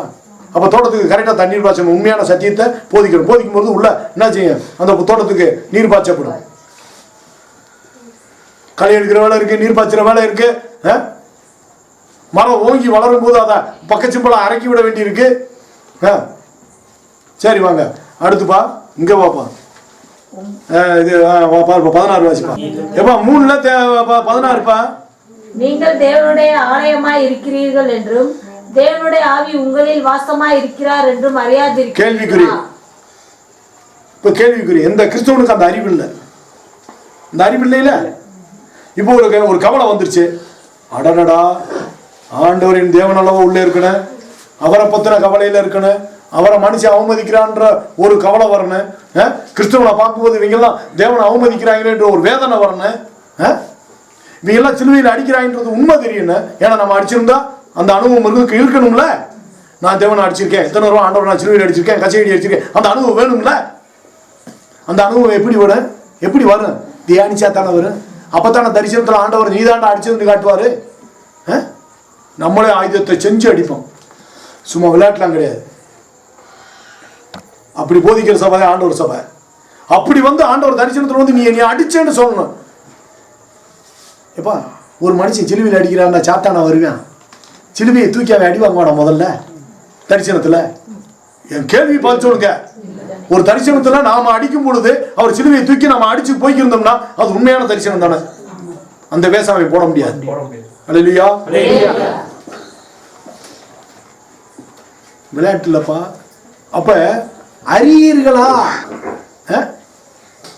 அப்ப தேவனுடைய ஆலயத்துக்கும் விக்கிரகத்துக்கும் என்ன சம்பந்தம்? அவிசுவாசிக்கும் விசுவாசிக்கும் என்ன ஐக்கியம்? பேலியாளுக்கும் கிறிஸ்துவின் பிள்ளைக்கும் என்ன இசைவு? ஒளிக்கு இருளுக்கு என்ன ஐக்கியம்? அப்ப இங்க அறிவு வேணும்ல. நான் தேவனுடைய ஆலயமா இருக்கேன், யார்கிட்ட பழகணும் யார்கிட்ட பழகக்கூடாது வரணும்ல. இந்த ஆலயத்துல தேவன் போல் தேவன் தான் உட்காரணும், வேற யாரும் இருக்க கூடாதுல்ல. நீ ஏன் கடுமையா பேச வைக்கிறான்னா, நான் யார் இருந்ததிலும் தேவனை போல உட்கார முடியாது. ஒரு அண்ணனா இருக்க முடியும், வயசானவங்களுக்கு நான் ஒரு தம்பியா இருக்க முடியும், சிலருக்கு சகோதரனா இருக்க முடியும். இயேசு கிறிஸ்துவுக்கு அளவுக்கு நான் இடம் பிடிக்க முடியாது, அப்படித்தானே? ஆனா உண்மையா பார்த்தோம்னாப்பா இந்த கடுமையான ஊழியத்துல தான் உண்மையா நேசிப்பாங்க ஊழியக்காரங்களை. உண்மையான ஊழியக்காரனை தெரியும் அவங்களுக்கு. சில பேர் உண்மையான ஊழியக்காரனை எதிர்ப்பான், ஏன்னா அவன் கெட்டவன், அவன் அநீதிக்காரன். நீதிக்கும் அநீதிக்கும் சம்பந்தம் பேது. ஒரு புருஷன் பொண்டாட்டிக்குள்ள பிரச்சனை இருக்குல்ல, நீதி ஒரு ஆள் நீதியா இருக்கு, ஒரு ஆள் அநீதியா இருக்குல்ல. தகப்பனுக்கு மகனுக்கு ஒரு ஆள் நீதியா இருக்கு, ஒரு ஆள் அநீதியா இருக்குல்ல. தாய்க்கு மகனுக்கு ஒரு ஆள் நீதியா இருக்கு, ஒரு ஆள் அநீதியா இருக்குல்ல. செஞ்சா தானே தெரியும், வாழ்ந்து பார்த்தா தானே தெரியும். இன்னைக்கு இருக்கிற கிறிஸ்தவன் அதுபடி வாழ்ந்தா தானப்பா மேட்டு தெரியும் யார் நல்லால் கெட்டாள். இருவரில் ஒருவன் எடுத்துக்கொள்ளப்படுவான், ஒருவன் கைவிடப்படுவான். எப்படி அந்த காலம் வரும்? எப்படி அந்த காலம் வரும்? ஒருவன் எடுத்துக்கொள்ளப்படுவான், ஒருவன் கைவிடப்படுவான். அந்த காலம் எப்படி வரும்? அதான் சொல்லிருக்காரு இருவனும். ஏன்னா அது ரொம்ப ரகசியமானது, 100 நாளைக்கு எடுப்பான். அப்ப நீங்கள் தேவனுடைய ஆலயமா இருக்கிறீர்கள் என்றும் தேவனுடைய ஆவி உங்களில் வாசமா. இப்ப எங்க அப்பா செத்து போயிட்டாரு அப்படின்ட்டு ஒருத்தன் அவங்க அப்பனை அப்படின்னு நினைச்சுக்கிட்டே இருந்தா எந்த ஆவி உனக்குள்ள இருக்கு? தேவாவி எப்படி இருக்க? அவங்க அப்பையும் செத்து போயிட்டான்னா அழுகுறான், உருள்றான். ஆண்டவர் ராத்திரி வந்து கேட்பார மாட்டாரா? உள்ள சரி. இப்ப உனக்காக இப்ப நாம தேவனுடைய ஆலயம், அப்படித்தானே? அறியீர்களா அப்படின்னா நீ தேவனுடைய ஆலயமா இருக்க, தேவனுடைய ஆவி உனக்குள்ள வாசமா இருக்கிறாரு அப்படின்னு உனக்கு அறிவு இல்லையா? இப்போ ஒரு நண்பனை பார்க்க முடியல, முன்னாடி ஆண்டவர் ஏற்றுக்கொள்வதற்கு முன்னாடி நண்பன் பெரியவனா இருந்திருப்பாங்க, என் நண்பனை பார்க்காம இருக்க முடியாத அளவுக்கு இருந்திருக்கேன். அப்ப இயேசு கிறிஸ்து வந்த முன்னாடி அவர் சொல்றாரு, நான் உனக்கு சிநேகிதேன், நம்மளை பார்த்து சிநேகிதனே. அப்ப என்ன நடக்குது? நீங்கள் தேவனுடைய ஆலயமா இருக்கிறீர்கள் என்றும் தேவனுடைய ஆவி உங்களில் வாசமா இருக்கிறார் என்றும் அறியாதிருக்கிறீர்களா? அப்ப அந்த அறிவு இன்னைக்கு எல்லாருக்கும் இல்லை இல்ல. ஏன்னா தேவனுடைய ஆலயம்னா கோயில் யாரு இருக்குன்னு? சாமி தானே இருக்குன்னு. அப்ப அந்த கோயில் அவர் தானே இருக்குன்னு. ஒரு கோயில பாக்குறான், அங்க சாமி தானே இருக்கேன். கட்டவையில் போய் அங்க உட்காந்து தூங்கி கிடங்கு, அதாவது கருவறையில் போய் உட்காந்து இருப்பானா? சாமி இருக்கிற இடத்துல வேணா உட்கார முடியுமா சொல்லுங்க? அடிச்சு கொண்டு விடுவாங்கல்ல. ஒரு இந்து கோயில் போய் சாமியை தூக்கி போட்டு ஒருத்தன் எத்து ஏற்றி விடுவாங்க. அப்ப அதே தானே இங்க இவர் படைச்சவர்னால நீதான் எனக்கு ஆலயம், உன்னை அதுக்கு தான் நான் படைச்சேன்றார். அவர் தங்கி உலாவுறதுக்கு தான் அதை படைச்சிருக்காரு. இங்க ஒரு பெரிய பண்ணை தோட்டத்தையே உருவாக்கி இருக்காரு இருதயத்துக்குள்ள. நம்ம என்னடான்னா பழகணின்னா தானே இங்க வந்து நடந்து பார்ப்பாரு. அப்ப சிந்தனை பேச்சு எல்லாம் எப்படி இருக்குன்னு பார்வை. அதான் அறியாதிருக்கிறீர்களா? அந்த அறிவு இல்லை நீ கிறிஸ்தவனுக்கு. போதக நாய்களுக்கு போதிக்கணும்ன்றது அதை பத்தி போதிக்கவே மாட்டான். அவன் கட்டினா ஆலயம் சிலுவையை வச்சு ஒரு சாப் லைட்டை போட்டுருவான். அறிவு கட்ட நாய்கள். அதாவது ஒரு மனிதனுக்கு தேவன் தங்குகிற ஆலயமா இருக்க ஒரு ஆலயத்தை கட்டி இதே தேவனுடைய ஆலயம் சொல்ற தேவடியாமான வஞ்சா என்ன உனக்கு வலிக்குது? மனுஷன் கை நாள் கட்டடத்துல நான் வாசமா இறாரு அப்படின்ட்டு ஆட்சி பைபிள்ல இருக்கு, எல்லாம் இருக்கு. இந்த தேவடியாமைகளை என்ன சொல்றது? வஞ்சா ரோசம் வருது கிறிஸ்தவனுக்கு. அவர் வயிறு உண்மைதான்ட்டு போடா. இங்க எவ்வளவு வைராக்கியம் எழுதியிருக்கிறாரு. அவர் தங்கி உலாகணும்டா. யாரு விடுறா? எப்ப சொந்த வீட்டாரே எதிரி. அதாவது சொல்லிட்டார், உன் சொந்த வீட்டாரே சத்துரு. நான் உனக்குள்ளே வாசம் பண்ணாதபடிக்கு என்னைய தூக்கி வெளியேறதுக்கு உன் வீட்டுக்குள்ள இருக்கிற ஆள் தான் எனக்கு எதிரி. எனக்கு எதிரியே, என்னை நேசிக்கிற உனக்கு எதிரி. சத்துருக்கள் உன் வீட்டாரே. நீ ஆவில வளராதபடிக்கு உன் வீட்டில் இருக்க ஆள் தான் உன்னை தடுக்குமோ தவிர வெளியில் இருக்க மனுஷன்லாம் கிடையாது. சத்துருக்கள் உன் வீட்டாரே. அதுதான் சொல்றாரு, உன் தாயாவது தகப்பனையாவது. அதான் சொல்றாருல, தகப்பனுக்கு மகனுக்கும், தாய்க்கு மகனுக்கும், மாமிக்கு மருமகனுக்கும், புருஷனுக்கும் பொண்டாட்டிக்கும். இது எங்க எழுதியிருக்கின்றியா? மாமியாருக்கு மருமகளுக்கு என்னடா மசில் இருக்கு? மூளை தானே இருக்கேன். தாயா தாரமாட்டு தானே சண்டையே நடக்குது. மொத்த வந்தோடனே வாய் எழிச்சிருவேன் அப்படின்னு வரல. என்கிட்ட என்னைக்காச்சும் இழிச்சு பேசிருக்கியா? ரொம்ப நேரம் பேசிக்கிறதா? ஏய் இங்க வாயா, நான் பொண்டாட்டியா மொத்த அவனுக்கு பொண்டாட்டியா? ரெண்டுல ஒரு முடிவு பண்ணு. நிக்க ஒரு முளை கயிறு தயிர் கையில வச்சிருக்கேன். இந்த நிலைமை எப்படி இருக்கு? அதான் படம் எடுத்தாங்களா தாயா, எம்ஜிஆர் படம். பொம்பளையாள்லாம்ப்பா தன்மைக்கு வரணும் சொல்றாள். இல்லை பொம்பளைய கல்யாணம் முடிக்கும் போது இங்க பாரு முதல்ல நெருக்கடி பண்ணி வச்சிருந்தேன், முந்தாய் நிலையை முடிச்சுக்கிறேன். அவனை முதல்ல இருந்தே தயார் ஜாக்கிரதையா வைக்கல, நீ கணக்கழுதியா போயிருவ. பேங்க் அக்கௌண்ட்ல இவ்வளவு போடணும், பிள்ளைக்கு முன்னாடி திக்கற்ற பிள்ளை. அதான் சொல்றாங்க நம்மள, ஊராவிலேயே ஊட்டி வளர்த்தா தாம்பிள்ள தானே வளரும். அதாவது மருமக வந்து ஊராவில்ல, அந்த மருமகளை ஊட்டி வளர்த்தா தாம்பிள்ள வயிற்றுல வளருதுல மருமகளுக்கு, அது தானா வளரும். எப்படி? இதெல்லாம் பெண்கள் உருவாக்கின பொன்மொழி. இப்ப இன்னைக்கு கிறிஸ்தவ மத்தியில நாம தேவனுடைய ஆலயம், அவருடைய பண்ணை தோட்டம், அவருடைய மாளிகை, அவர் நமக்குள்ள தங்குறாரு, உலாவுறாரு, சாப்பிட்டு ஆலயம் இருக்கு உள்ள. இந்த மரங்கள்ல பறிக்கிற பழத்துல என்ன செய்வார்? ஆலையில போட்டு ஆட்டி குடிக்கிறாரு, அவர் பசியாடுறாரு. அப்ப அது எங்க யாருக்கு கொடுத்தா அவர் பசியாடுறாரு? உள்ள ஒரு ஆளை இருக்கு, உள்ள மட்டுமே ஓட்டி நடந்துக்கிறதுன்னு நினைக்கிறாங்க. இந்த சிறியவர்களாகிய இவர்களுக்கு, இந்த ஊழல் சப்பானி கூடர் ஏழைகள், இவங்களுக்கு எதை செய்தாயோ அதை எனக்கே செய்த. அப்பதானே உள்ள சாப்பாடு கிடைக்கும், அப்பதானே அந்த அன்புன்ற மரம் வளரும் தோட்டத்துல. தேவனுடைய பண்ணை தோட்டமும் ஏதேன் தோட்டமும். அன்னைக்கு ஆதாம் சரியா காவ காக்கல, கெட்டு போச்சுல தோட்டம், கெடுதல்காரனோட பழகிட்டாங்கல்ல. இன்னைக்கு நாம எப்படி இருக்கான்? இதே தோட்டத்தை இப்ப நம்ம காவ காக்கணும். இன்னைக்கு நம்ம கெடுதல்காரனோட பழகுறோமா, இந்த ஏழைவாளையோட பழகுறோமா? டிக்கெட் விதவை பறந்துச்சு அந்த ஏழைகள் மாற்றுத்திறனாளியோட நம்ம பழக்கம் இருக்கா? சொல்லுங்க. ஜீவ விரிச்சா மாற்றுத்திறனாளிகளுக்குள்ள இருக்கு, நன்மை தீமையா அரியத்தக்க விரிச்சா நம்ம நண்பர்கள், சொந்த ஒத்த, தாய் தகப்ப, அண்ணே தம்பி, அக்கா தங்கச்சிக்குள்ள இருக்கு. என்னப்பா ஜீவ விரிச்சா வந்து இயேசு கிறிஸ்து, நன்மை தீமையா அரிய விரிச்சா லூசிபர். நம்ம பாதை விடுங்க, தெரியுதா? அடுத்து பாருங்க. ஒருவன் தேவனுடைய ஆலயத்தை கெடுத்தால் அவனை தேவன் கெடுப்பார். தேவனுடைய ஆலயம் பரிசுத்தமாய் இருக்கிறதே, நீங்களே அந்த ஆலயம். இப்ப எந்த பாயிண்ட்? ஒருவன் தேவனுடைய ஆலயத்தை கெடுத்தால், என்னப்பா, இந்த தேவனுடைய ஆலயத்தை ஒருவன் கெடுத்தால் தேவன் அவனை கெடுப்பார். தேவனுடைய ஆலயம் பரிசுத்தமா இருக்கிறது, நீங்களே அந்த. சரி, எப்படிப்பா அந்த ஆலயத்தை பரிசுத்தப்படுத்துறது? இப்ப சொல்லிட்டாங்க லூக்கா 11:41. லூக்கா 11:41 என்ன சொல்றது? உனக்கு உண்டானவைகளில் பிச்சை கொடு, அப்பொழுது சகலம் உனக்கு. இந்த ஆடு என்ன செய்யும்? உள்ளும் புறம்பும் மேய்ச்சலை கண்டடையும். அப்போ ஒருவன் தேவனுடைய ஆலயத்தை கெடுத்தான், நீ எப்படி வாழ்ற? பிறர் வாரம் பிறர் நன்னீர் பிறர் பேசிய போக்கியா வாழ்ற? ஆலயத்தை சுத்தமாக்குற, ஆலயத்தை காவ காக்குற. நீ கிறிஸ்துவ சமுதாயம் புறம்பா. ஒருவன் தேவனுடைய ஆலயத்தை கெடுத்தால் தேவன் அவனை கெடுப்பார். நீ எப்படி? இப்ப தேவன், இப்ப ஆண்டவர் ஒண்ணு, இங்க தேவன் இருக்கணும்.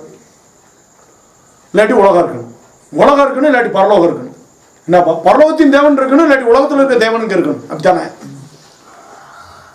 அதான் பவுல் சொல்றாரு கலாத்தியர் 8 என்னப்பா சொல்றாரு, கலாத்தியர் 4:8, அதாவது நீங்கள் தேவனை அறியாமல் இருந்த போது சுபாவத்தின்படி தேவர்களுக்கு அடிமையா இருந்தீர்கள். சுபாவத்தின்படி. அப்ப நம்மளுக்கு என்ன சுபாவம் இருக்கு? சுயநலம் இருந்தா நீ தேவனுடைய ஆலயத்தை கெடுக்கிற.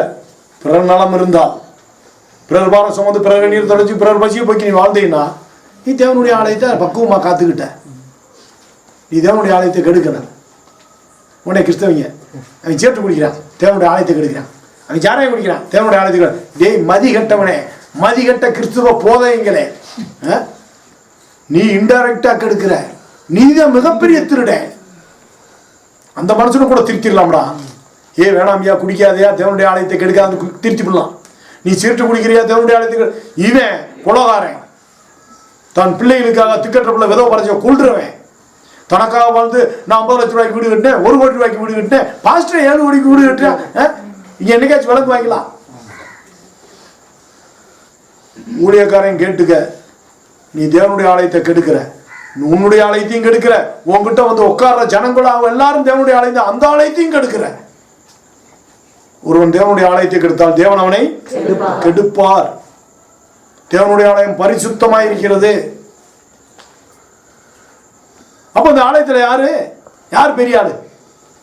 அதுக்கு ஆண்டவர் சொல்றாரு, மகனையாவது மகளையாவது தேவனாகிய என்னை பார்க்கலும் நேசித்தால். என்னப்பா, இயேசு கிறிஸ்துவாகிய தேவனாகிய கர்த்தாதி கர்த்தாவாகிய என்னை பார்க்கலும் நீ நேசித்தால் நீ எனக்கு பாத்திரவான் அல்ல. அந்த ஆலயத்தில் நான் இல்லை. ஏன்னா தேவனாகிய என்னை பார்க்கல நீ உன் வீட்டாரை நேசிக்கிறாய். இந்த பாவம் எவனுக்குமே தெரியாதுல்ல, எவனு யோசிக்கிறதே கிடையாது. சுயநலம். குடும்பத்துக்கு போய் 10,000 ரூபா ஜவுளி எடுக்கிறது,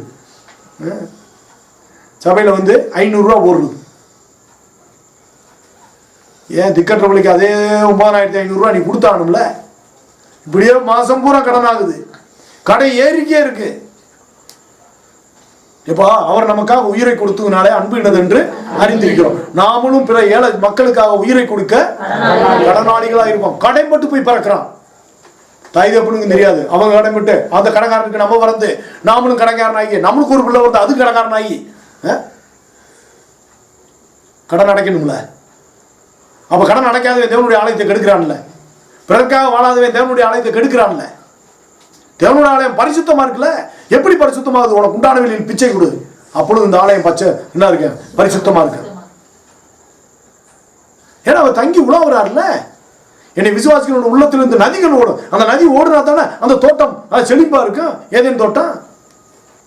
ஒவ்வொரு மனிதனுக்கும் மாளிகை தனியா இருக்கு, ஒவ்வொரு மனிதனுக்கும் பண்ணை தோட்டம் தனியா இருக்கு, ஒவ்வொரு மனிதனுக்கும் தனித்தனியான ஆலயம், ஒவ்வொருத்தனுக்கும் தனித்தனி இயேசு கிறிஸ்து இருக்காங்க. நீ ஒண்ணு அவரை சிலுவையில் அடிச்சா, இல்லாட்டி தேவனை உட்கார வச்சா, இதான் முடிவு.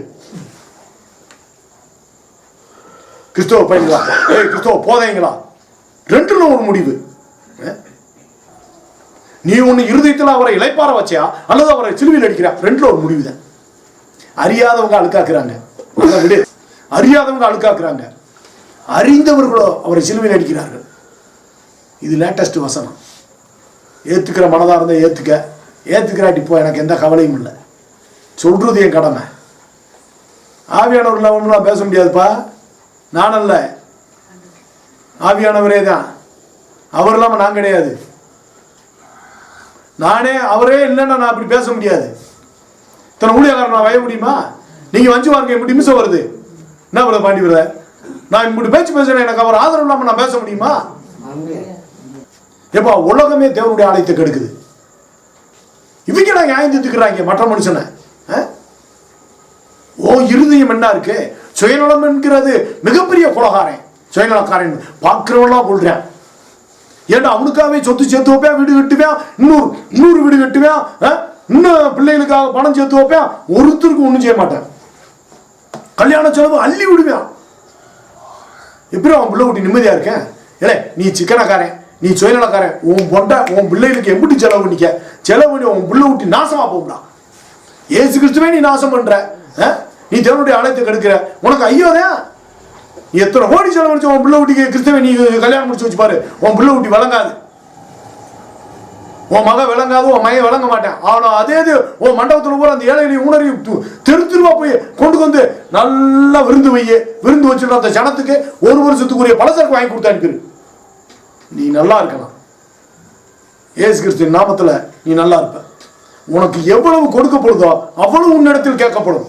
நீ எவ்வளவு கோடி கோடியா பணம் சம்பாதிக்கிறியோ அவ்வளவு உங்ககிட்ட கேட்கப்படும். நீ கொடுக்கணும்னா நீ தேவனுடைய ஆலயத்தை கெடுக்கிற. தேவனுடைய ஆலயம் பரிசுத்தமா இருக்கிறது. நீங்களே அந்த ஆலயம் எப்படி தேவனுடைய ஆலயம் பரிசுத்தமாக? லூக்கா 11:41 உனக்கு உண்டானவர்களின் பிச்சை விடு, அப்பொழுது சகலம் உனக்கு சுத்தமா இருக்கு. அந்த ஆலயம் சுத்தமாகும். கை கால் இந்த ஆலயம் முழுவதும் கண் எல்லாமே சுத்தமாகும்ல.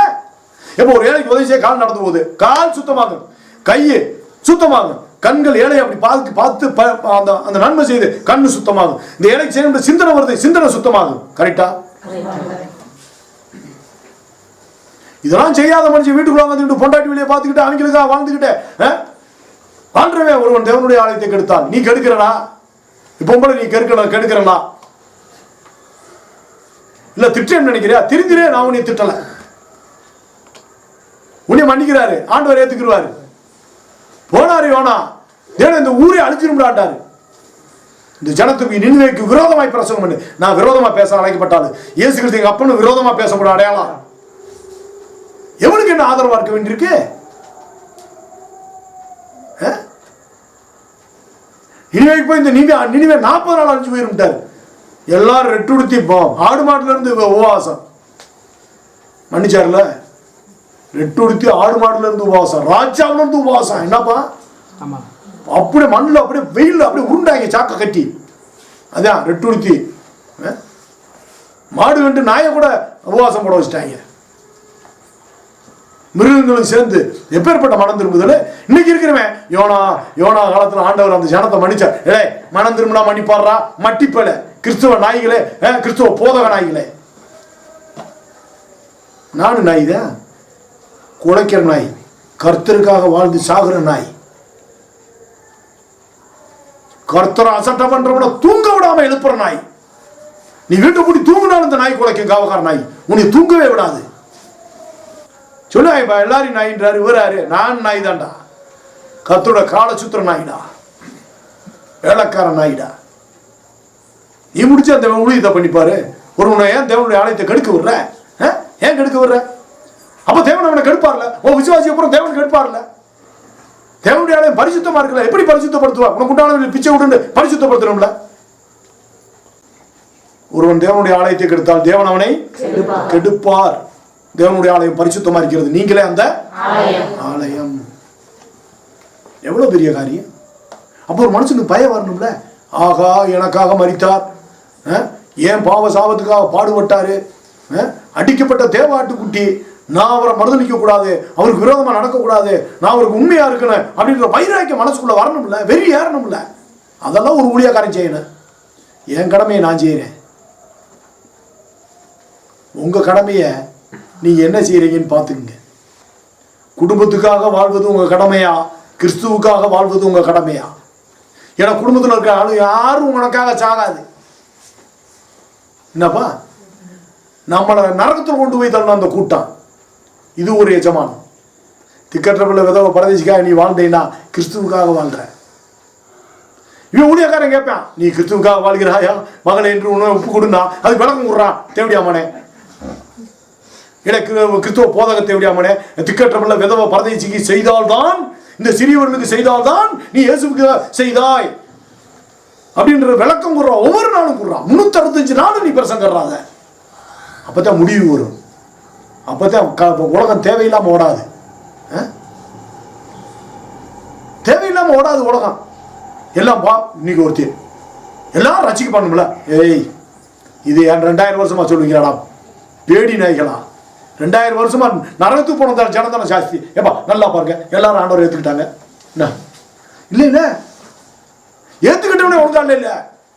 சரி, அப்போ நரகத்துக்கு போனவங்க தான் அதிகம். அப்போ அந்த ஊழியக்காரனுடைய நிலம் வேண்டாம், இவங்க தானே கெடுக்கிறாங்க. அப்போ ஆண்டவருடைய வருகை வரவிடாம கெடுக்கிறது இவங்க தானே. அப்போ ஆண்டவருடைய ஆலயத்தை ஒவ்வொரு மனுஷனையும் கெடுக்கிறான். ஒருவன் தேவனுடைய ஆலயத்தை கெடுத்தால் தேவன் அவனை கெடுப்பார். இல்லையே ஊழியக்காரன் நீ நாசமா போயிருவிடா, இந்த தினகரை நீசம் அடைஞ்சு பேய அலைகிறான். இன்னும் செத்த ஊழியக்காரன் எல்லாருமே பேய அலைகிறான். இவங்க தினகரனை பெரிய கடவுள் மாதிரி சொன்னாங்க. தினகரன் பரலோகத்தில் இருக்க எங்கள் அப்பனை பார்க்கணும்னா நாங்கள் பாஸ்போர்ட் கூட்டு அனுப்பிவிட்டாங்க. இவங்க அப்பனே ரோட்டில் அலைகிறான். நாங்கள் அவனை பேயா பார்த்தாலும் எப்படியே அவனை மாதிரியே பாட்டு பாடி வந்தேன். அப்போ பேய் வரும்போது அதே வாய் வச்சு அவனை மாதிரியே பாடினேன். ஒவ்வொரு ஊழியக்காரனும் நரகத்துக்கு தான் போறேன். நரகாக்கினிக்கு பாத்திரவான், ஆனால் விசுவாசிக்கு ரெட்ட நரகம், ஆனால் அவனுக்கு கிடையாது. உங்களிலும் சொல்றாரு இந்த ஊழியக்காரனை பார்த்து, இல்லை உங்களிலும் அந்த விசுவாசிய ரெட்டிப்பின் நரகத்தின் மகனாக்குறீங்களா? உங்களிலும் தான் அந்த ஊழியக்காரன் என்ன செய்வானாப்பா, செத்தனை பேயோட சேர்ந்துக்கிருவான். திருப்பி நான் பூமியில வந்து கெடுக்கிற வேலையை பார்ப்பேன். அவங்க தான் யார் தெரியுமில்ல, போதை இங்கே வரட்டும் போது இப்போ பேய் விழுதுவாரு, அவங்க தான் அவங்க. அதுதான் இதுன்னு வாங்கல சடையாண்டியே, இல்லை தேவடி அவனை சடப்பையில சாதி சட தேவடி அவனை, அதுதான் இது, வேற ஒண்ணும் இல்லை. இவங்க விரட்டும் போது விழுகிற பேயெல்லாம் செத்து போன ஊழியக்காரன் இருக்கா பாருங்க, அவங்க தான் அவங்களுக்குள்ள எடுத்துக்கிட்டு அப்படியே.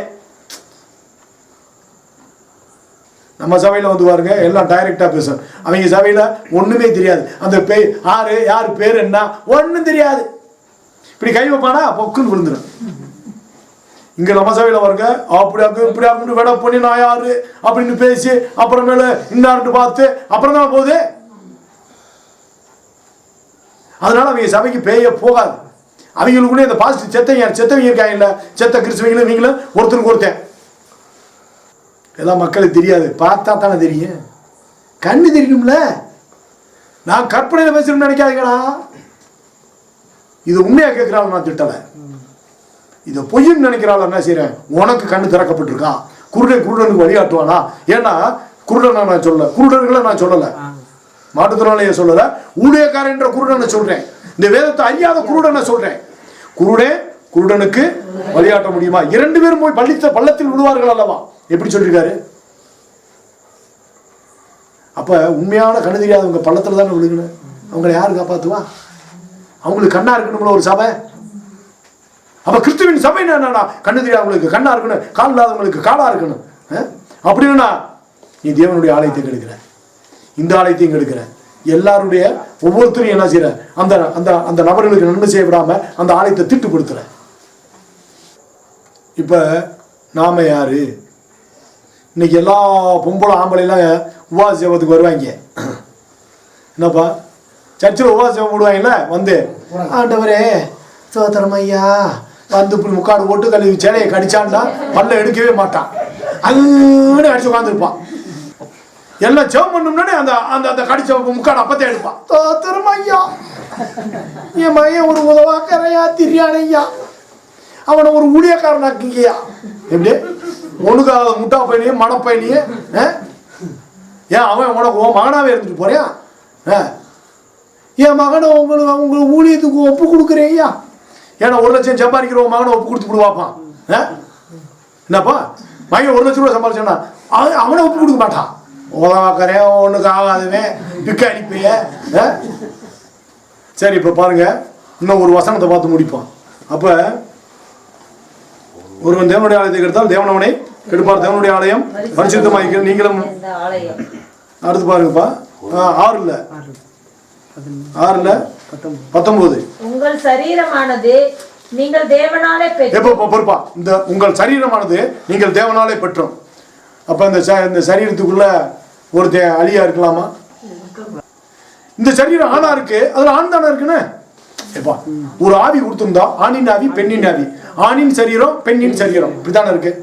உனக்கு ஆண் சரீரம் இருக்க, நீ உன்னை ஒரு பெண்ணாய் நீ வர்ணித்துக் கொண்டிருக்க, உனக்குள்ள இருக்கிற வஞ்சிக்கிற ஆவி எது? உன்னை வஞ்சிக்கிற ஒரு பெண்ணின் ஆவி, அதை உன்னால கண்டுபிடிக்க முடியலையா? அதற்கு எதிராக பேச வேண்டியதானே? நீ யார்? நான் ஒரு ஆணாய் பிறந்திருக்க, நீ எனக்குள்ள இருக்கிற பெண்ணின் ஆவிய அப்பானே ஓ சாத்தானே, ஏமாற்றம் இல்ல. சரி, உங்கள் சரீரமானது நீங்கள் தேவனாலே பெற்றோம். அப்ப ஆண்டவர் கொடுத்ததானப்பா. இப்போ உனக்குன்னு ஒரு சரீரத்தை கொடுத்துருக்காரு, அந்த சரீரத்துல அவர் ஆளுகை செய்கிறவரா இருக்காரு, ஆண்டவனா இருக்காரு. அந்த சரீரத்துல ஆளுகை செய்கிறவரா இருக்காரு, ஆண்டவனாவும் இருக்காரு. நம்மளை வேற யாரும் ஆளுகை செஞ்சா என்ன செய்யுது? புருஷன் பொண்டாட்டி ஆளுகை செஞ்சு நீ என்ன தர்மமே செய்யக்கூடாதுன்ட்டா என்ன செய்வ? அவனோட வாழ்ந்து சாக போறியா? பொண்டாட்டி தர்மமே செய்ய விட மாட்டேன், அவளோட வாழ்ந்து சாக போறியா? அப்போ உனக்குள்ள யாருக்கு நீ கீழ்ப்படுகிற? கணவனுக்கா, மனைவிக்கா, பிள்ளைகளுக்கா? நீ கர்த்தருடைய வசனத்துக்கு நடுகிறியா, குடும்பத்துக்கு நடுங்கி சத்தியத்தை விட்டு விலகுறியா? உங்கள் சரீரமானது தேவனாலே பெற்றும். அடுத்துப்பா, உங்களில் தங்கியும். எப்படிப்பா வந்து தங்கி இருக்கிறாரு? உங்களில் தங்கியும் இருக்கிற பரிசுத்த ஆவியினுடைய ஆலயமா. உங்களில் தங்கியும் இருக்கிற பரிசுத்த ஆவியினோட அந்த தங்குறவரை நீ அவமானப்படுத்துறியா, அசிங்கப்படுத்துறியா? உன் மகனோட உன் ஆவியானவர் போய் இணைச்சு பாக்குறியா? அவரும் உன் மகனும் ஒண்ணா, அவரும் உன் மகனும் ஒண்ணா, அவரும் உன் புருஷனும் ஒண்ணா, அவரும் உன் பொண்டாட்டியும் ஒண்ணா. தாய் தேப்பன் உனக்கு சொத்து கிடையாதுடா. தாய் தேப்பன் பெருசா, ஆண்டவர் பெருசா? உன் சொத்தே தேவையில்லைன்னு போ சொல்றாங்க. தாயாவது தாப்பன என்ன சொல்றாங்க? ஏய், நீ ஆண்டவர் எடுத்து உன் சொத்தே கிடையாது, தேவையில்லை, நான் உழைக்கிறேன் சாப்பிட்டு போ போதுன்ற மனதுடனே கூடிய தேவ பக்தியை மிகுந்த ஆதாயம். இந்த உலகத்தை நாம் ஒன்று கொண்டு வந்ததும் இல்லை, இங்கிருந்து செத்து போகும்போது ஒன்றும் கொண்டு போவதும் இல்லை என்பது நிச்சயம்.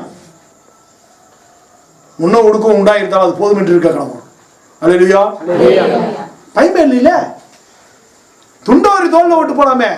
சொத்துமில்ல ஒண்ணுமில்ல, ஆண்டவரே எனக்கு ஒண்ணுமில்லப்பா, நான் மட்டும் உழைக்கிறேன், இணைச்சேன், அல்லேலூயாட்டு போயிடலாம்ல. தாப்பிக்கிட்டு போய் எனக்கு ஏன் சொத்து கொடுக்கல, என்னத்துக்கு வெட்டி வச்சு கொடுக்கலையா? ஓகே, எனக்கு அந்த அப்பா இருக்காரு, அவரே மெய்யான தகப்பேன். அப்பா பிதாவே கூப்பிடத்தக்க புத்திர சுகாரத்தின் ஆவிய எனக்கு கொடுத்துருக்காரு, அவரும் எனக்கு அப்பா. அப்படி சொத்துக்கு ஆத்தாள் சொத்துக்கு ஆசைப்பட்டுக்கிட்டு பம்மி உட்காந்துருக்க நீ எப்படி தேவனுடைய ஆலயமா இருக்க முடியும்? அடுத்தவன் சொத்துக்கு ஆசைப்படுற நீ எப்படி தேவனுடைய ஆலயமா இருக்க முடியும்? அடுத்தவன் சொத்தை அடிச்சு கொடுக்குற நீ எப்படி தேவனுடைய ஆலயமா இருக்க? லஞ்சம் வாங்குற நீ எப்படி ஆலயமா இருக்க முடியும்? பணத்துக்காக என்னது 2 பக்கம் போட்டு கொடுத்து சம்பாதிக்கிற நீ எப்படி ஆலயமா இருக்க முடியும்? இப்ப வழக்காடுறவங்க 2 பக்கம் காசு வாங்கி திட்டு விடுவாங்க, நீ எப்படி ஆலயமா இருக்க முடியும்? நீ எப்படி கிறிஸ்துவனுடைய ஆலயமா இருக்க முடியும்? வக்கீல், ஒருவன் தேவனுடைய ஆலயத்தை கெடுத்தால் தேவன் அவனை கெடுப்பார். தேவனுடைய ஆலயம் பரிசுத்தமா இருக்கிறது, நாமே அந்த ஆலயம்.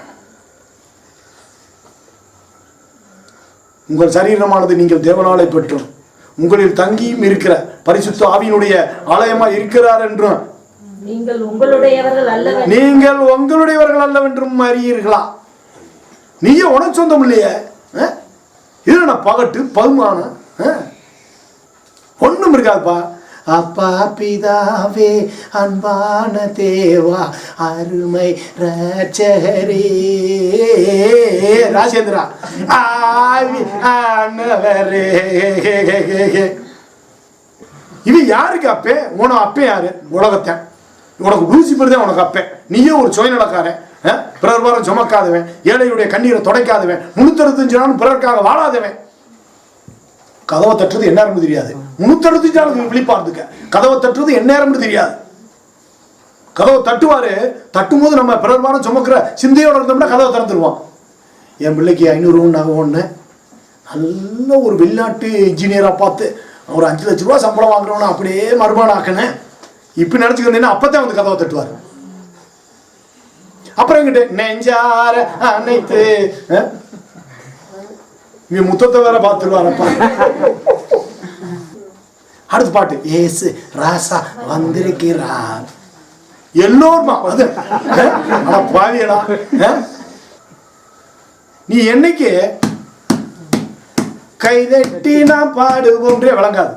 அத்தனை பேரும் கைதட்டி உன் சத்தத்தை உயர்த்து. பலகரம் ஒன்று சேர்ந்தால் பல ஏழைகளை வாழ வைக்கலாம். அப்படி கைதட்டுனா அவனவனே தட்டிக்கிறான். நீங்கள் உங்களுடையவர்கள் அல்ல. அப்புறம் எப்படி நான் பகுமானம் பண்ணலாம்? என்னப்பா நீங்களே உங்களுக்கு சொந்தமல்ல என்று எழுதியிருக்கிறது. ஏன்னா நம்மளை சொந்தம் கொண்டாடிட்டார் இயேசு கிறிஸ்து. அவர் நம்ம சொந்தம் கொண்டாடி இருக்க, விலை மதிப்பற்ற அவர் ரத்தத்தை நம்மளுக்காக சிந்தி இருக்க, நாம் செய்த பாவங்களையும் சாபங்களுக்கு அவர் அடிக்கப்பட்டு இருக்க, இவ்வளவாய் அவர் அன்பு கூர்ந்திருக்க, என் மகதான் எனக்கு முக்கியம். என் பேரனை மறக்க முடியுமா? என் பேத்தியை மறக்க முடியுமா? ஒரு வீடு வச்சு கட்டணும்ல. ஒரு வீடு கட்டாம வாழ்ந்து அது நல்லா இருக்குமா? கட்டு, இந்த வீட்டை இடி. நீ ஒரு வீடு கட்டிட்டீங்கன்னா இந்த வீட்டை இடிக்கிற, இந்த வீட்டை கட்டிட்டீங்கன்னா நீ எந்த வீட்டையும் இடிப்ப. கர்த்தருக்குன்னு இந்த வீட்டை கட்டிட்டீங்கன்னா நீ எந்த வீட்டையும் இடிப்ப, வல்லவனா இருப்ப, நீ ஊழியம் செய்யலாம். இந்த வீட்டை அதான் சொல்றாரு, நாம் உண்மையா இருந்தால் தேவனுடைய வீடாய் இருப்போம். அதனாலப்பா நீங்கள் உங்களுடையவர்கள் அல்ல, நாம் நமக்கே சொந்தம் அல்ல, நம்மைய சொந்தமாக்குறமே. இது என்ன நியாயம்?